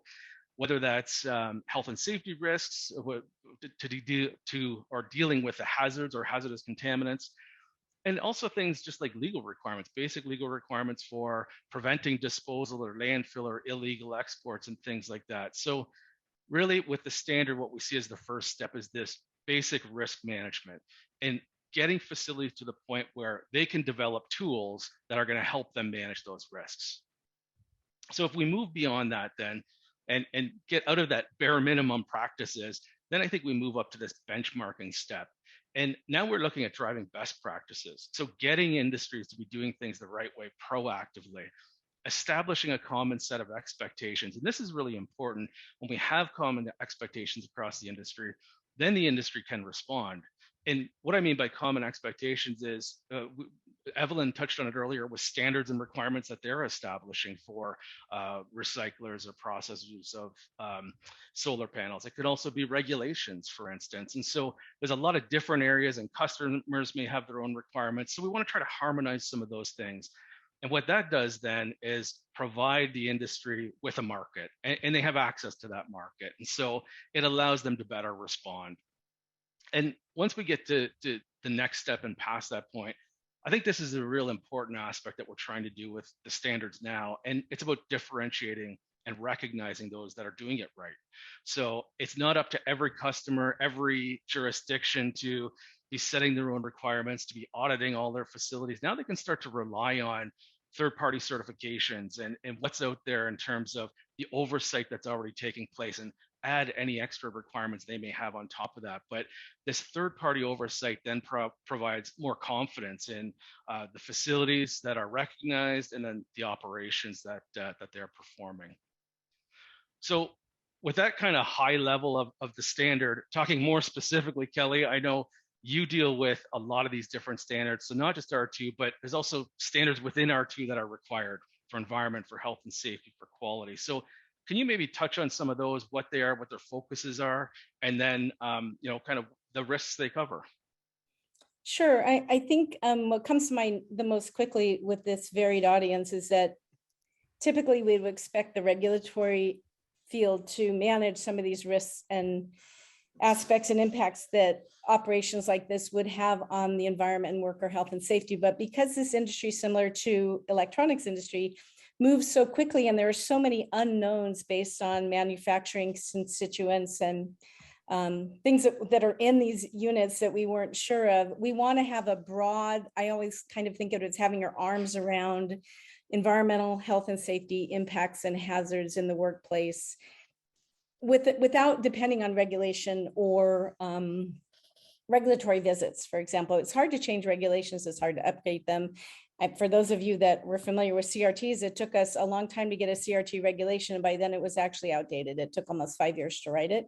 And when it finally hit the field, it was outdated for what was going on with the CRTs. And when I say CRTs, I'm talking about cathode ray tubes, our old glass screen monitors. So when we looked at developing standards for that industry at that time, what we really wanted to do was have what Sean said we consider benchmarks or industry best practices. And the easiest way to do that was to go with internationally developed and recognized standards for environmental health and safety. And on top of that, SERI, which is a industry group, created their own standard for recycling only, called RIO standard, which includes environmental health and safety and quality. So ISO, as many of you know, is an international standard, and those three requirements in R2 right now are for ISO 14001, 45001, and 9001. 14001 is environmental. 45,001 is health and safety, worker health and safety, and 9,001 is quality and is really implemented mostly when we're doing reuse work. And then RIOS, as I mentioned before, encompasses all three of those in one. So it isn't specific maybe to the activity for the material being received. It's specific for all of the activities that occur at the facility, is internationally recognized and accredited, and also has an audit system built into it that is third-party recognized and accredited itself as well. So there's an annual requirement for surveillance audits. There's also annual training required for the auditors, and it's highly regulated and managed by accreditation foundations. There's also a continual improvement process, which makes companies better in all of their processes. So it's why we bring those standards in to sort of set the foundation for gathering all the environmental health and safety risks and mitigation measures prior to creating your standard or managing the standard itself. Thanks, Sean. Great, thank you. So if we move on, then you also spend a lot of time in the processing facilities, particularly those that are processing used electronics. But what are you seeing currently in terms of solar panels? Do you see them? If you are, what is it that you're seeing? So it's funny because I remember back when we first started seeing flat screen TVs on some of the floors of our processors, and we're sort of in those beginning stages now. And that it tends to start in California, in the US at least, because we tend to get newer things more quickly. And we certainly were ahead of the game, as we heard earlier, on getting solar panels out here. I mean, I have panels on my roof that have been there 15 years. The house I was in before, those have been there 20 years. So we are already starting to see them in California on the floors at some of our recyclers. Some of them are storing, getting ready for processing. Some of them are purchasing new equipment. Some of our clients are in the process of actually doing the DLAM, shredding, experimenting with what that looks like for their existing equipment. And then I've also in the last year had a few new clients come to us that want to prepare for certification, that are starting up new facilities for recycling panels exclusively. We also have a very large customer who brokers throughout the United States and Canada, who has asked us to start auditing PV recyclers for them at this point, because they receive material through their collection facilities worldwide. And they're wanting to get ready to receive this and approve recyclers for this material. So we're seeing it sort of from a a bunch of different levels within the electronics recycling industry already. Yeah, it seems to be growing very similar to what it did with the electronics industry, kind of out of scrap industry into electronics and now maybe into PV as well. So we flipped through a couple different screen pictures here, maybe of better handling of these are some solar panels on a truck coming in to a recycling facility, to I think the other way that we can see them, probably a less ideal way to see them being received. So what you're currently seeing coming in, Kelley, anything that you think of off the top of your head, environmental health and safety issues that you want to see within a standard specifically for solar panels? So what we're noticing so far is that most of the facilities we're going to are certified recyclers. So they're already familiar with correct handling and management of material and highly aware of glass and constituents or possible constituents in glass, and managing that to make sure there aren't any spills or issues that they need to consider further on down the road. So we haven't seen any what I would call informal sort of slapdash recycling of solar panels. And I think that's partly because they are certified, they're aware of environmental health and safety risks, and they're already considering these what we call in the industry a hazardous electronic waste or a focused material, regardless of what we know of the constituents, right? They're just going to assume, which is we think of more of as a precautionary principle in ISO and in RIOS, assume that we have hazards, assume that they need to be handled correctly and shipped appropriately, labeled and managed well on the floors of their facility. So, and I think that really is in part on the education work we've done in the past 20 years from the electronics recycling industry. I cannot speak to more informal situations or places that are not typically certified. We've not seen those yet, luckily. Yeah, and it goes back to your point about the standards being based on the risks that the facility has, right? So they have to have those processes in place, and when they get into this, it's something new. They need to incorporate into those risk management processes. All right, so understanding the need for the standard, I think for solar panels, people might be wondering why R2, and what can it do for solar panels that maybe a separate standard can't do? So from your point of view, Kelley, from the industry point of view, what do you think some of the advantages are for including solar panels in R2? I think you've already touched on some of them. There's some of the facilities that you've seen, but anything else you want to add to that?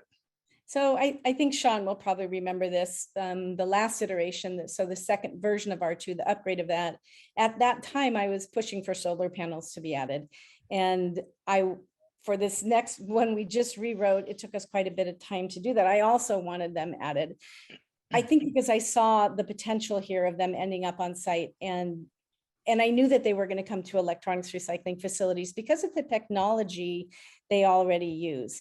Not so much reuse. I hope that we get to that point soon, but really the things that we see are, multi-level delamination, shredding, cutting, eddy currents. Those are things that separate out different types of glass, removing the metals. Already those are processes that we do at recycling facilities now. So it made sense to me to see this type of material come into those facilities. And in hindsight, I guess I can be happy that so many facilities, we have over 1,000 certified to R2, and I think maybe 80 to the e-storage standard, are already certified worldwide, and so are ready to receive this and have those protections in place.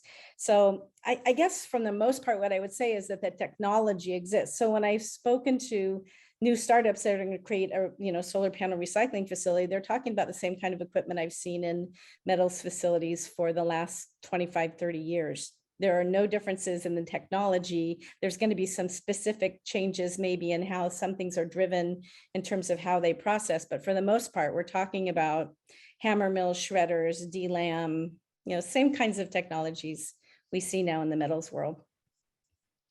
Yeah, and to add to what you just said, Kelley, I think, certainly all of that experience, I think, has helped. And the development of those processes over the years has certainly helped as well to get to this point. The other thing that I would add is that from our point of view, really it was the folks in the industry that came to us as well, looking for a standard, because they're again getting asked by their customers sometimes, and having, going back to the earlier slide I talked about, these different levels of requirements and really wanting to see one set of requirements for the processing of solar panels. And so we actually started off with initially just an informal work group that we put together. It was very much structured similar to our technical advisory committee, where we have some manufacturers of solar panels, some recyclers of solar panels, and then just other stakeholders, people like Kelley that were on that group as well, that have been part of the TAC, that are part of the industry, auditing and consulting and things like that. So with this broad stakeholder group, really, we started off just with a training on R2v3, looking at the standard, getting everybody up to speed with those requirements, and then walking through each of the elements of the standard to say, does this fit? Would this work for solar panels? And that multi-stakeholder group said, yes, it does. And it made sense to go down that road to really look at R2 in more detail for the inclusion of solar panels.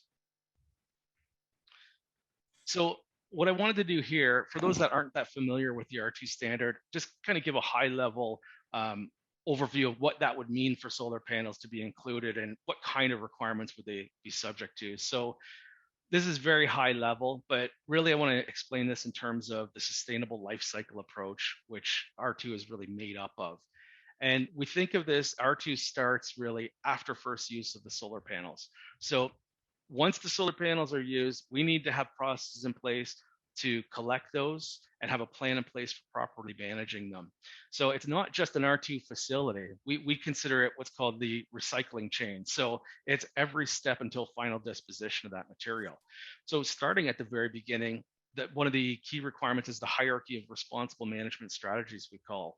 And it starts off saying you have to reuse first where there's opportunities to reuse, and only after you exhaust those options for reuse, then you look at materials recovery options and disposal only if there's no other options for that material. So it's an important aspect for a facility to think about and really work into their process.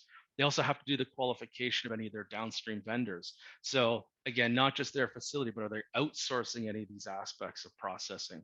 And then the very basic things, again, going back to kind of the initial risk management, what's the legality of this, of either exporting the equipment or the materials, of illegal dumping and things like that. So trying to really have a plan in place from the start.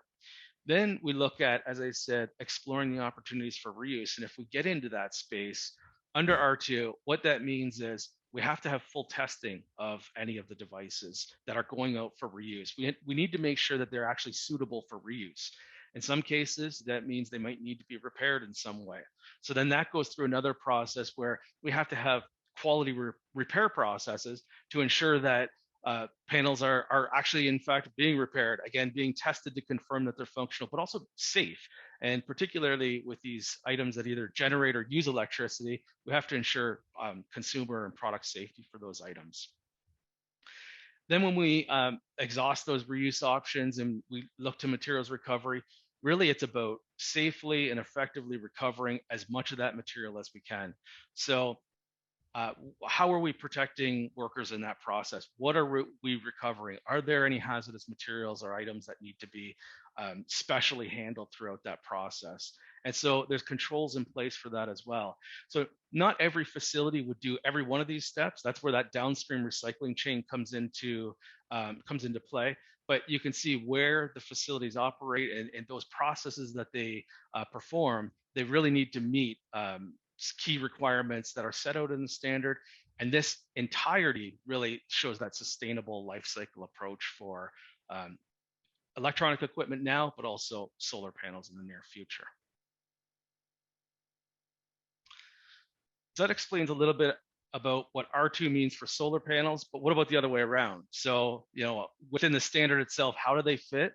And what does that mean for one of the processors? So Kelley, again, you've been part of the TAC many years, each revision.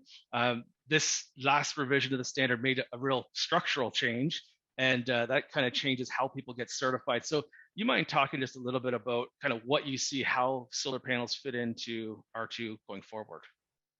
So as Sean mentioned, I've been a part of the technical advisory committee or the process of the R2 standard for a long time. I got kicked out last year, which was great. I needed to retire, but I came back to stay just with the R2v3 portion for solar panels because I was interested, but I also had the historical knowledge of kind of the process, not just the collaboration and the need for so much input from different stakeholders, but also kind of getting our arms around solar panels in themselves, what the constituents were and how we would look at those as a standard. And one of the interesting things is what we did do recently to the standard, we separated it out by processing requirements, which easily allowed us to bring in solar panels as one of the processing requirements, meaning that we have a core set of requirements in the standard. And then depending on what a recycler does, what their specialties are, they may be certified to different types of specialty process requirements. So currently you can see some of the names we have up there now. You may receive material and then send it on downstream for processing. You may receive material and do types of data sanitization or destruction. You might be certified in test and repair. You can hold one or all of these specialty requirements. So for example, if you were going to add solar panels to your processing and we create that as an appendix, which is what we have been talking about doing, meaning a specialty process requirement, you would also be certified as a recycler for solar panels as well. So when we're looking at bringing in any type of a new activity within the standard, of course, we're looking at from receipt, meaning transport, getting it in the front door, all the way through all the processes that happen on the ground. And then as Sean mentioned briefly, having the responsibility to manage that material to what we call end of life, including regulatory compliance with import or export regulations for the country you're sending from and to, and also managing even transshipping and transport of that material to end of life. We also, as part of that, and that's part of the downstream recycling chain process requirement, are looking at the end of life facilities to make sure that they meet all of the process requirements that an R2 recycler would as well. So when we talk about solar panels and the arrays that go with them, the inverters and the processors and all of the wiring and metals of it, we're looking at all of that material to end of life from a circular economy, sustainable standpoint, not just checking it for when it gets torn apart and becomes different commodity streams. So it fits perfectly into the standard. And I think we have a good opportunity here, especially with the way we reconfigured the architecture of how the standard is written in the last iteration to add solar panels into one of the process requirements in the standard. Yeah, absolutely. Good summary of that, Kelley. Thank you. And the one point that I would emphasize that Kelley touched on is, not every facility does all of these different things. And that's really what we recognized is there's this diversity across the industry in the different operations that organizations performed. But the important factor is going back to that planning stage right at the beginning is everything that an R2 facility gets handled in accordance with the R2 standard. So whether it's by that facility or one of their qualified downstream vendors. So that's really the benefit there is we know it's going to meet those requirements at some point down that recycling chain. All right, so let's take a look then at what's the process and what do we think in terms of timing for adding solar panels into the R2 standard. So I'll begin by saying that we are an ANSI accredited standards developer. So what that means is we follow the ANSI requirements for standard setting, which these steps briefly highlight, but formally they're available on the ANSI website. And likewise, we have a manual of policies and procedures that we follow in accordance with those requirements that is more detailed, that defines all these steps. So that's also available on our website. Free document, as well as the standard is free. So anybody can go on and access those documents to get more information. So just walking through these steps really briefly here, what we do is we start off with a call for members. And particularly this was important with solar panels because as I indicated, we started off with an initial work group of interested stakeholders, but our TAC, our Technical Advisory Committee, was really made up of stakeholders from the electronics recycling industry or electronics producers as well. And so we do a call for members to get stakeholders from the solar panel industry involved in this process. That gets sent out on through our newsletter, through LinkedIn, any of our notices like that, you'll see that posted on our website. And any of these changes that we make also get posted through ANSI as well. So we make that public. Once we get those applications in, we establish the Technical Advisory Committee balanced across the three stakeholder categories again of facilities that produce the solar panels, the manufacturers, customers of those facilities. So that can be the maybe the manufacturers, the recyclers, sorry, the organizations that like collection programs and things like that.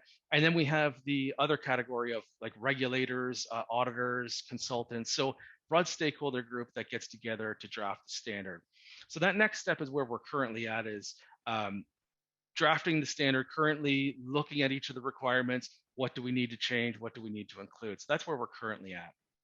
Once we get to the final draft, that'll go to a subset of our TAC, which is a voting member body, which is the consensus body. They approve that draft to be posted. And what that means is that then gets posted. Again, we do go through our announcement channels to announce that the draft is out there. Through ANSI as well, it gets posted for a 45-day public comment period. Anybody can comment on that draft standard. The draft itself is, again, free.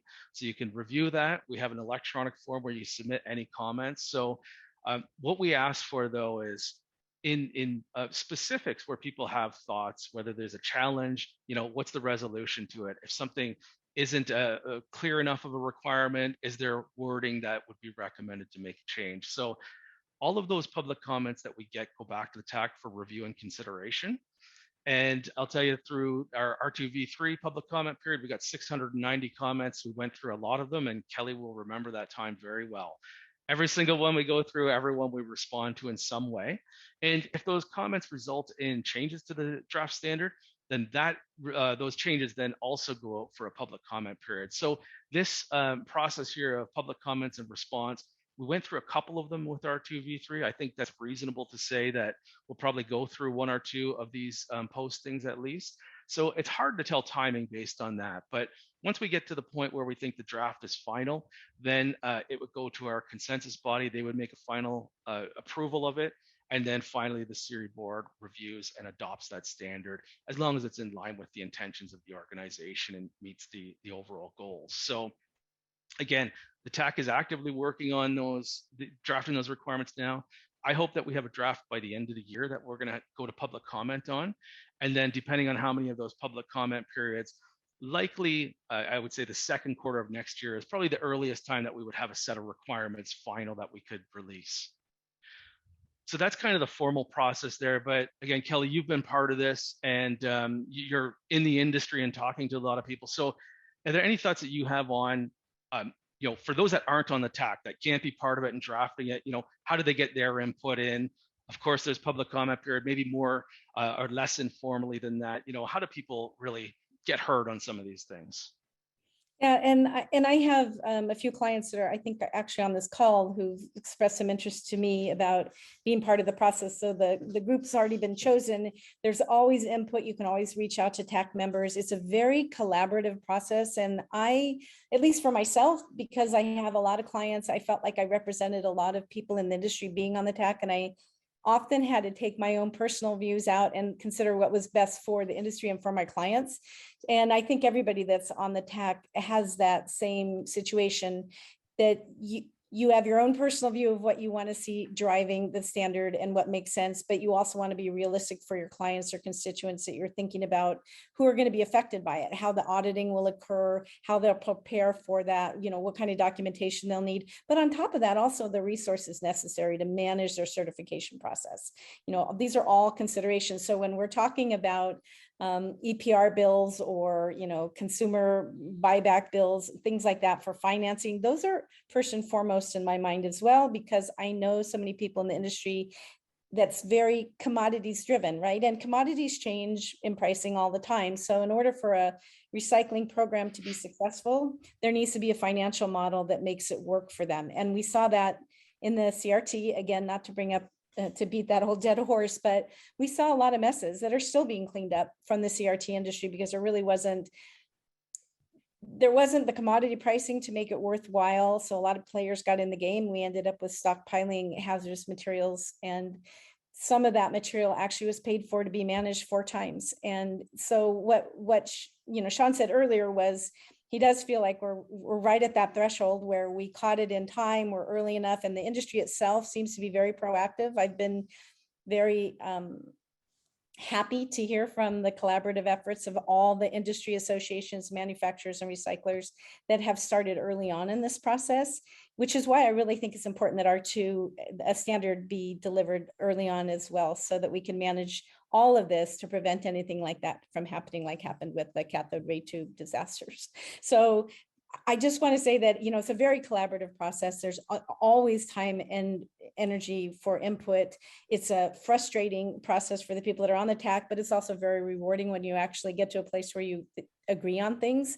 And I was talking to somebody the other day about the current standard, and he was asking about a particular phrase. And I said, no, you really need to understand that every single word in that sentence was carefully chosen specifically for the intent that the TAC wanted. So it's a long process. It's a labor of love in many ways, but there is a lot of input from stakeholders. And I think the current TAC reflects that pretty well, Sean. I would say that we have a good set of people who understand the industry on lots of different levels. Well, thank you, and a great set that got us here too. So, and to Kelley's point earlier, our first group of TAC members, they reached their term expiry, and that's why Kelley and others are no longer on the TAC. We have a maximum of 2 3-year terms. And so that TAC does get changed over on a regular basis as well. But I can't emphasize enough, through this process, there's a lot of opportunity to comment, participate, whether through the associations that are on the TAC, the industry associations, whether it's individual members that people like Kelley that are consultants in the field that see many different facilities. So informally through this public comment period, all those comments do matter. We have to respond to every single one of them. And so we do. And we post all the comments and all of the responses as well. So please feel free to get engaged in that process.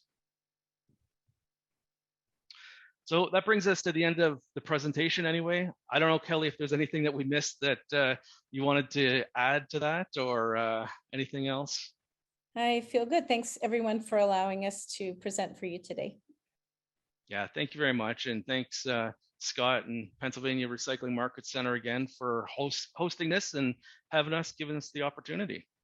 Absolutely. And we do have some good questions for you all. And I'm going to start off with a statement more than a question. One of our attendees says, it seems policy development and cost projection methods are falling behind actual R2 industry capabilities. And so, for instance, how can you accurately cost decommissioning PV and recycling costs 10 to 20 years in the future? Well, I don't know if you want to address that, Kelley, but I think that is one of the challenges. Absolutely. We know that there's a cost to doing it right. That's what I always have to say. So we're going to have to pay at some point in time. Do you push that cost out later, or do you start dealing with it now? And, we have to have at least the processes in place. The industry is being developed. It's out there, as Kelley's pointed out. People have invested in technology. So at the point that we start now installing these panels, whether it's extended producer responsibility or other types of methods, like there's got to be some way that we start to look at and incorporate the cost of this end of life as well. Thank you very much. Next question is, are there regions of the United States that have more challenges than others with developing PV markets? What barriers in those regions need to be addressed in the near priority to make recycling to PV panels to a standard more effective? So I would just say logistics. So, especially with fuel costs right now, who knows if they'll stay up or go back down. But when we're always looking at recycling, you can't start up a recycling center in a facility that's going to have a hard time getting material there. And if you're not close to an urban center where you're generating a lot of material, then you have trucking, train, considerations just to get material feedstock there to make it worthwhile for somebody to invest in the equipment to start up a recycling facility. So a lot of that is just economic driven, logistics, commodities based. It's a lot of money to get the equipment you need to start up these facilities, big purchasing for shredders, air collection control systems, and all of those types of things. So a lot of that is going to be based on hubs, where this material might come in, where it's going to be generated. Like we talked about, certainly Arizona and California are already seeing it in the market. So those make more sense to have them out there. But we also have the stronger regulatory landscape in California. So it might not be as easy for somebody to start up a business here, as well as the costs of opening a facility because of leases and rents and all that kind of stuff. So those are all, it's mostly economic considerations really for this type of an entry level or even getting going in it. And then of course, access to feedstock, logistics to get feedstock to the facilities. Right. Well, I do have to ask a question related to the bad old days of CRTs. So understanding that panels have the same types of focus materials that the standard is interested in tracking, given that we're adding PV panels to the standard, is there anything that can be done to, either from the standard point of view or a procedural point of view, to mitigate the risk of somebody saying, oh yeah, sure, we'll take them, and then they accumulate them someplace, and then there's a big warehouse full of PV panels somewhere? Or is that more of a legislative solution to that sort of problem? Certainly, that's one of the aspects that we've tried to address in this version of the standard. And so I think the controls just weren't in place in the past. And what we say now is really you have a 1-year window within the standard to process whatever it is that you're getting. So that may mean you've tested it, you've repaired it, it's now a functional product, and you can sell it, and that's fine. So now that's outside of kind of that waste stream. But if you're going to take it for materials recovery, if you're going to process it for that, again, you have to do that, and you have to move those materials within a year time frame. And it's kind of an arbitrary number. It could be longer or less. That's one of those things that we have to find a consensus on what that term should be. But the key is we want to see that people are processing and moving materials, not just sitting on stockpiles that could be abandoned later. Right. And then last question, and we'll take a quick break. So in the case of PV panels, obviously one of the, in all electronics in general, you're trying for reuse before recycling. So if a panel has entered the stream, from a processing, handling it to the standard specs point of view, do you make any discrimination whether or not it's a panel that's been refurbished per se, or it's just another panel coming down the line? I mean, is there any value to tracking any sort of refurbished material coming in, or does the standard address that at all? So I would say that one of the things we did with the new iteration was specifically to call out having what we call a technical cut line. And so that at receipt, you already know kind of what you're looking for in terms of age of units, possibility of refurbishment, ability to refurbish, technical ability, depending on the type of manufacturing it was at that place of receipt. And what I've noticed in getting people prepared for this new version of the standard, when I talk to them about technical cut lines, most of them have them in their heads. They already know that, this computer's too old, it's going to go to recycling. And so that's going to occur from a value added standpoint right at the beginning of receipt of the material. And they're going to know that. And, I don't see older material just because of the constituents being possible, but certainly newer ones that have been damaged or in transit or, different types of things that could have happened. I see that more as a possibility for the newer units because they're more efficient too, and they have more value when they're going to be refurbished. Mm-hmm. Mm-hmm. Okay. And one last really quick question. What sort of international reuse standards have you incorporated in as part of the R2 standards with regards to PV recycling?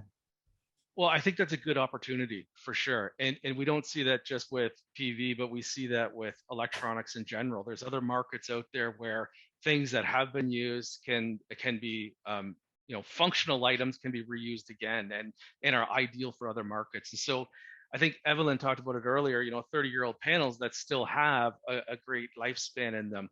Sometimes they just don't sell in a certain market. And so the key for us is making sure it's a functional panel, making sure it's been tested, that you can demonstrate that it's functional. We don't want anybody sending off items to other markets, international shipments that haven't been tested and confirmed functioning. So as long as you can make a legal shipment of a functioning item for reuse, then it's good and it can help that market. And it, like we say in electronics, bridges the digital divide. I think this can bridge the energy divide as well and help provide other regions with those resources.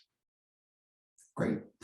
Thank you very much and appreciated your presentation. So my time now, according to this computer here, 11:33 Eastern. Why don't we break until 11:40 or so, and then we will have our last two presenters, which is Edwin Mopas from SunPower and Jim Nordmeyer from Owens, Illinois. So have a good break and we'll see you in a few minutes. With us now, we have Jim Nordmeyer. He's a vice president with Owens, Illinois, which is one of the largest manufacturers of glass containers and a huge consumer of recycled glass in this country. And you may recall from the slide on where do solar panels go, solar panel contents go, and 90+% of that was glass. So we're interested to hear what you have to say, Jim. Thank you.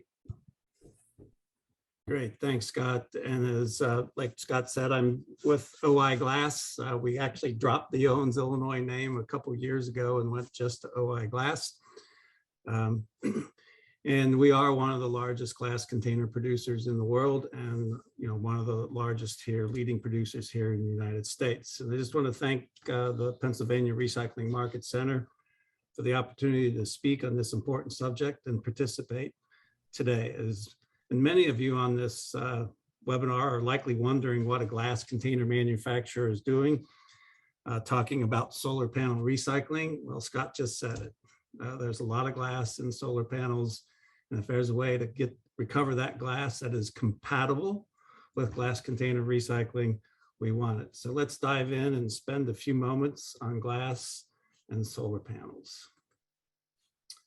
But first, a bit about OI. For those who may not know us, we are one of the leading producers of glass bottles and jars around the world used in packaging of food and beverages. Our vision is to be the most innovative, sustainable, and chosen supplier of brand building packaging solutions. We operate 72 plants in 21 countries around the world, with 17 plants in the United States.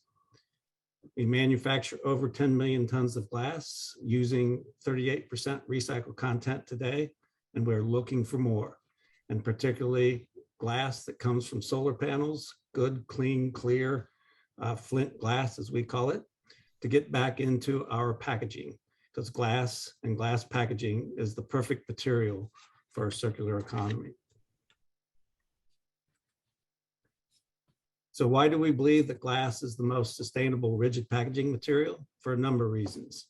To start, glass is made from simple natural ingredients, just sand, limestone, and soda ash, as well as recycled glass. Next, glass is inert, meaning there's no chemical interaction between the container and the product, no changes to the smell, taste, health, or safety due to product container contact issues. This also means glass can enable longer shelf life and help reduce food waste. Next, glass is 100% infinitely recycled over and over without compromising the container's integrity. So truly, glass enables circularity. And as solar panel manufacturers and solar panel recycling, keeping glass in the circular economy is a goal that we all strive to achieve. Glass offers options for reuse or return or refill. Many of you may recall many years ago, the alcohol beverage industry, particularly beer, had a returnable refillable bottle, and those could be filled 25 times, sometimes more, before needing to be recycled into a new glass container. It is a truly circular package, and a returnable refillable container is one of the most, if not the most sustainable package available to consumers today. And finally, glass is a solution for the environment. It does not contribute to the global challenge of plastic waste, threatening oceans and marine life. And here are a few of the brands that love glass as well, and I'm sure that you see some of your favorite food and beverage brands listed here. I know a few of mine are there. These are our 10 goals that are central to sustainability at OI Glass, including targets for renewable energy, safety, greenhouse gas reductions, and social impact. And working with our supply chain partners to advance sustainability, these targets are purposeful and ambitious. We believe that it drives innovation, as each of these sustainability goals is accompanied by a detailed plan for attaining that goal. Now let's take a moment to look at the one that's most important to talk about today. Taking a look at the goal of increasing the recycled content in our containers to 50% average by 2030. This is a significant challenge, especially in geographies like North America, Latin America, and elsewhere, where there are not strong recycling cultures and where there are not consistent government policies to promote recycling. To drive glass recycling to enable more cullet use, as we call recycled glass cullet, OI is innovating, investing, and collaborating across the glass ecosystem. This includes partnering with customers to close the loop between our facilities, ensuring that customer scrap glass is returned to an OI site to be recycled into new containers. Partnering with communities to establish collection programs for post-consumer glass. Investing in glass processing facilities, including joint ventures, as recently announced by OI, the purchase of a glass processing facility in Colorado, and we operate a glass processing facility in Portland, Oregon. We are building strong relationships with suppliers and collaborating with them to improve the quality of the cullet that they sell us. And we collaborate with the broader glass industry through groups like FEVE in Europe, the Glass Packaging Trade Association, and the Glass Packaging Institute here in the US on recycling initiatives that promote cullet availability. And then we're exploring opportunities for use of industrial cullet from other industries. The reason we're here today, end-of-life solar panels, and even flat glass from the automotive industry. So why is it relevant? Why is that relevant for the discussion today? What does solar panels have to do with glass containers? Well, we all know, and we've heard today, that solar panels are made from several components, including silicone solar cells, metal framing, glass sheets, wires, maybe even plexiglass. The difficulty, as many of the other presenters have explained, with recycling solar panels isn't that the materials they are made from are hard to recycle. Rather, it's that they are constructed from many parts, all used together in one product. Separating those materials and recycling them each in a unique way can be and likely is a complex process. It reminds me of trying to separate single stream recycling, the recycling that you and I do as consumers at the curb, likely on a weekly or bi-weekly basis. We throw everything in one bin, and then we leave it up to some material recovery facility to sort it, separate it, clean it, so that those valuable recyclable materials get back to the circular economy. The glass component in a solar panel could be an input for glass containers, keeping the glass from the panels in the circular economy rather than being downcycled into other application where its use is one and done. It doesn't keep in that circular economy, reducing the need for further mining of sand, soda, and limestone. As we've heard from other presenters, and I believe Evelyn covered this in the first presentation today, by some accounts, we could reach 80 million tons of solar panel waste by 2050. I believe her slide said something like 78 million metric tons, if I recall correctly. That's over 3.5 million truckloads that would yield hundreds of thousands of tons of glass if, in a way to be recovered and cleaned into a clean glass stream. In regards to glass containers being a market for recycled or glass recovered during solar panel recycling, the answer really is, it depends. Why? Not all panels are created equally. Not all glass is created equally. The collector technology varies by manufacturer, and how the collector and the glass component are joined varies. But most important is that glass composition compatibility to a soda lime glass composition, which is the typical soda lime glass that you would find in any glass container that is used for food and beverages. That's the primary consideration. We have found, well, secondly, is also the glass coatings. Is early understanding the glass coatings that are used, their chemistry, and the ability to remove those coatings in the recycling process. Assuming those two boxes are checked, the recycling process would need to be capable of removing ferrous and non-ferrous, as well as reducing the amount of heavy metals that are in that material, as these can be detrimental in glass container manufacturing.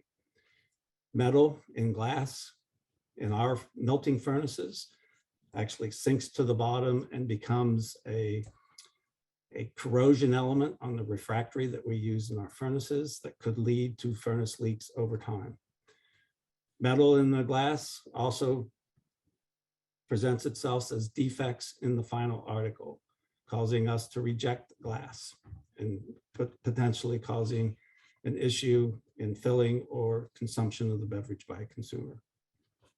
So something that we're very, very aware of and very diligent in making sure it doesn't reach the market.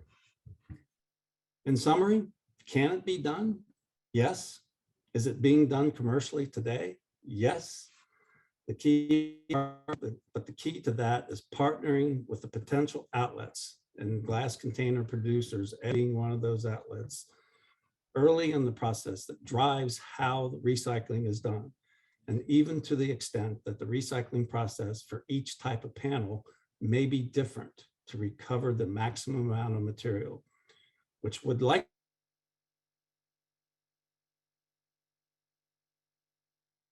type. The amount of material that could be recovered makes that view worth the climb. Now, we've heard from several presenters today about policy and standards, and we are fully supportive of policy and standards that require recycling of solar panels and require recovery and recycling and keeping as much material that is recovered in that process in the circular.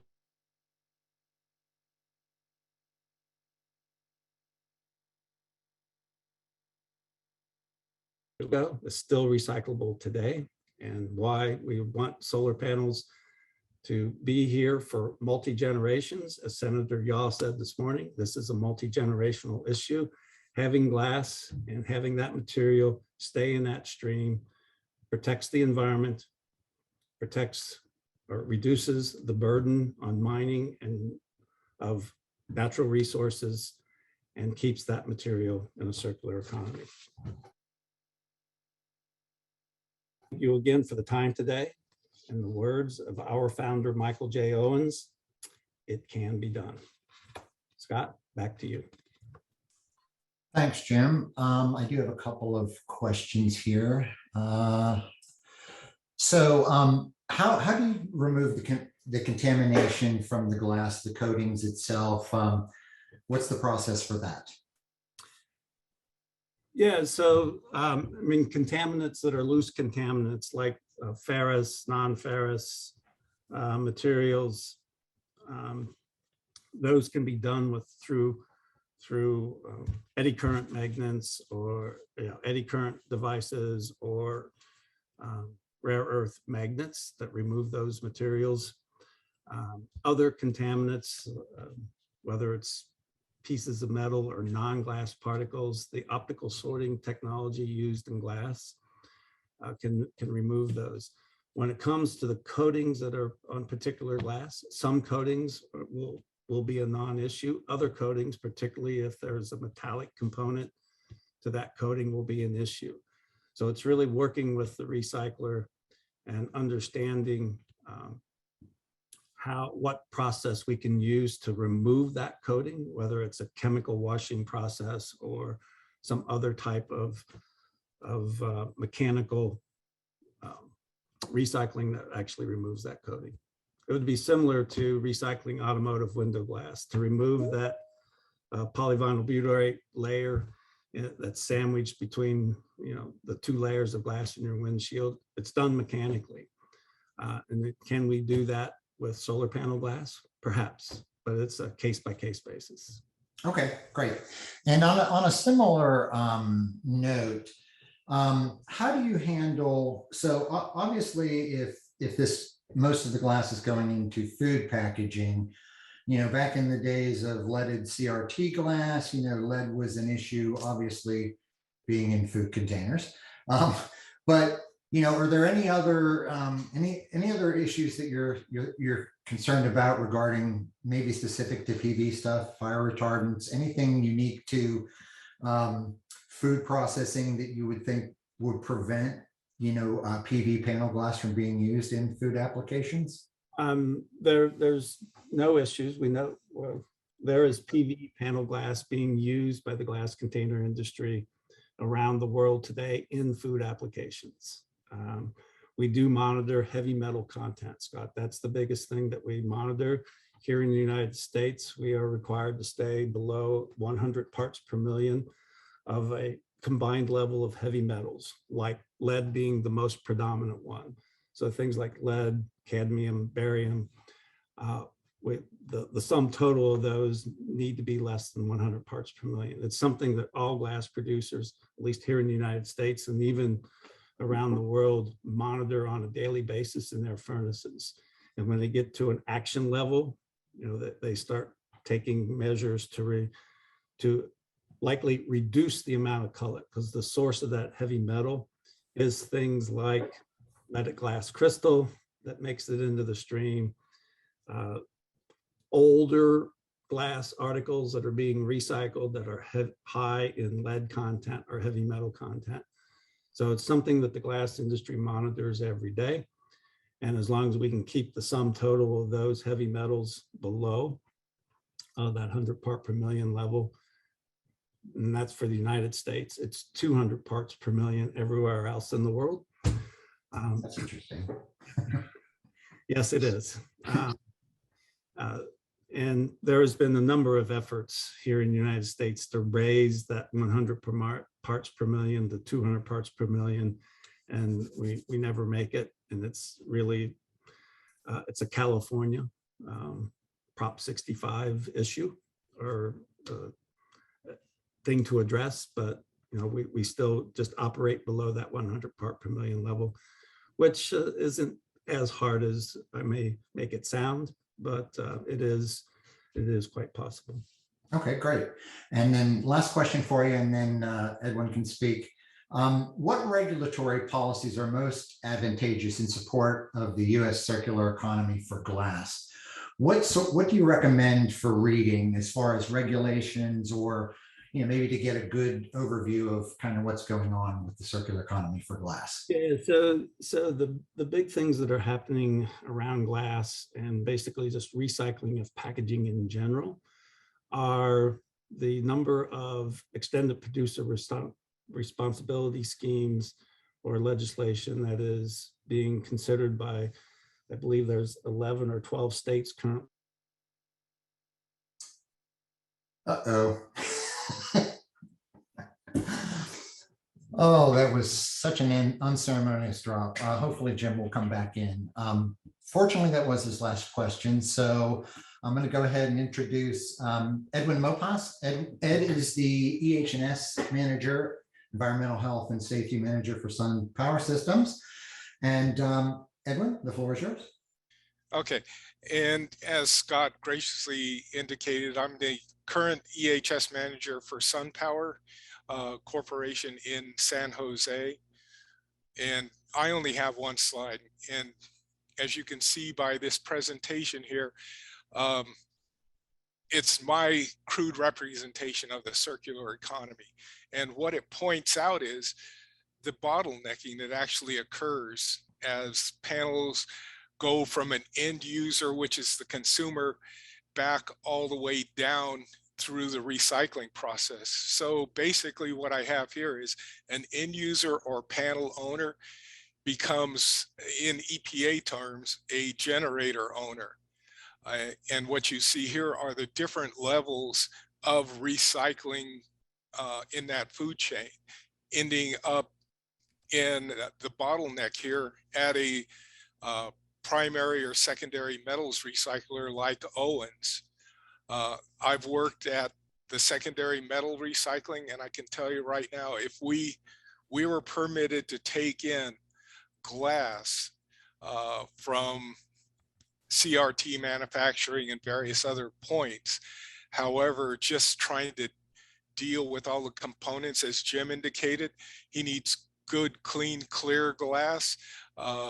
Dealing with the byproducts, trying to do the separation at that point, caused us to exceed our greenhouse gas limits, our carbon monoxide limits, carbon dioxide limits, our nitrous oxide, sulfur oxide, you know, any of the air pollutant limits routinely. So we had to limit, much like Jim was indicating, the amount of glass that we could recycle or the amount of recycled materials.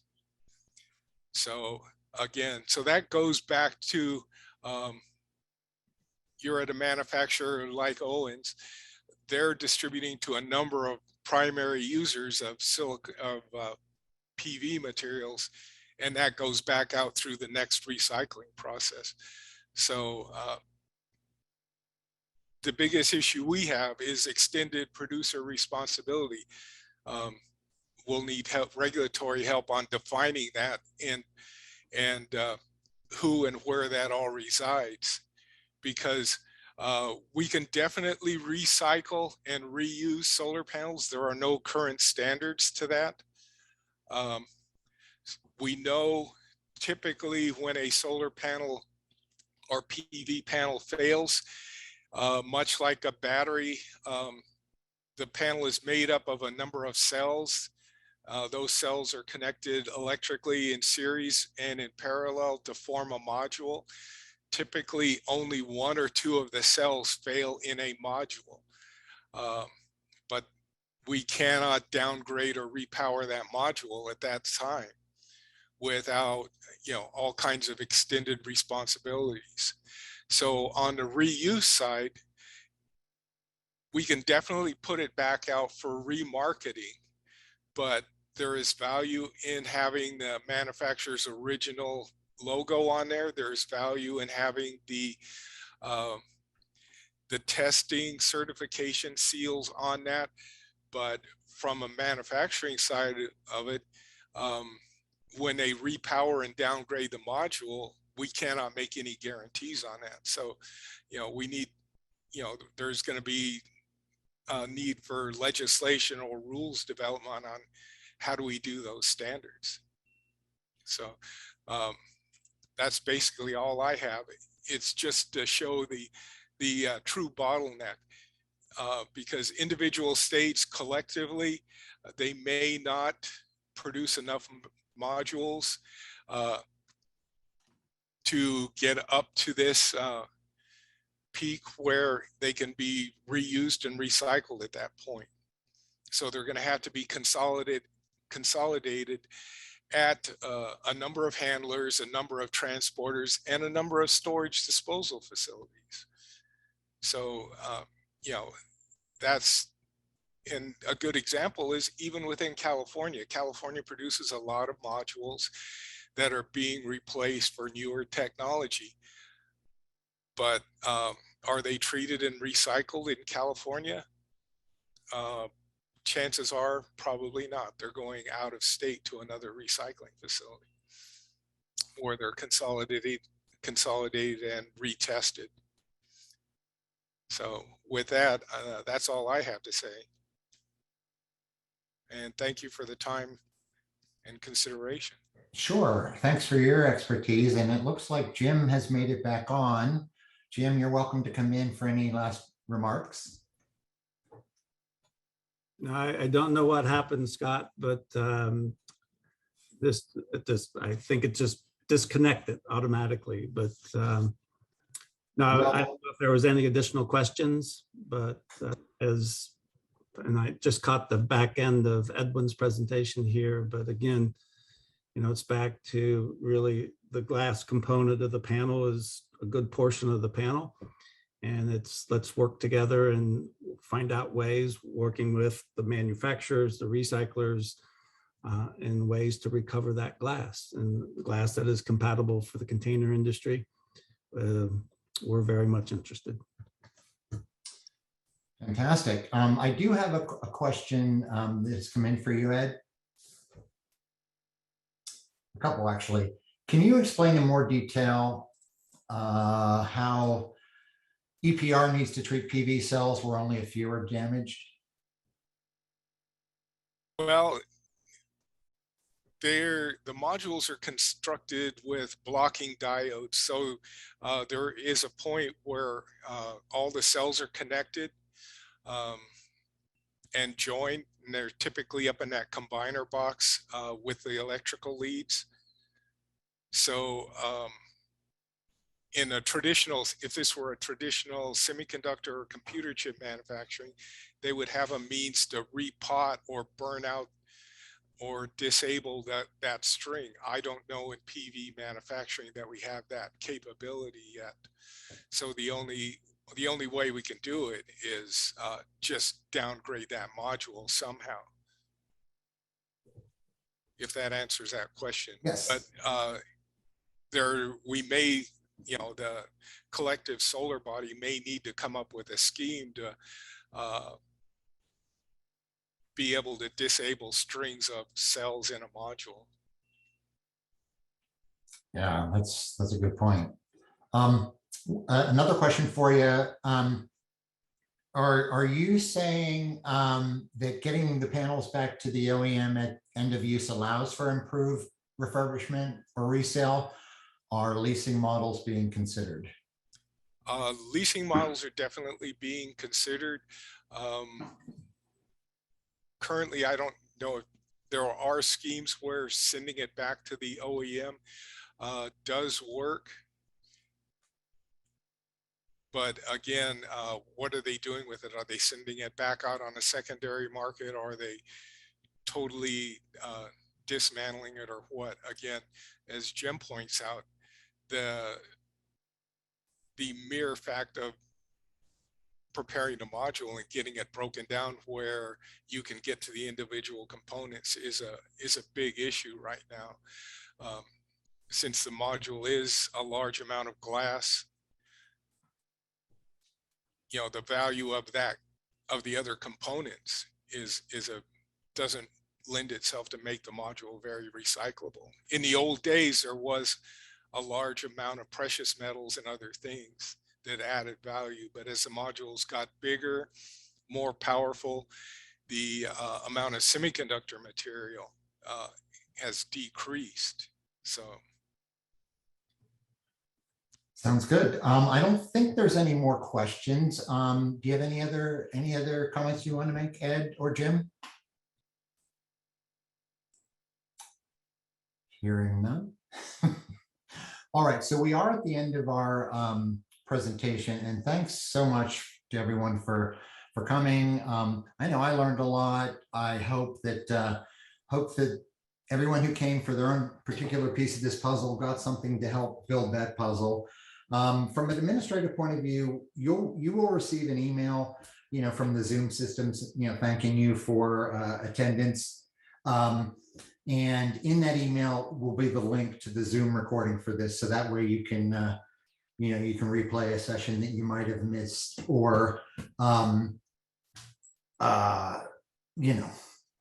you'll have that available for you. And thanks again for attending, everyone.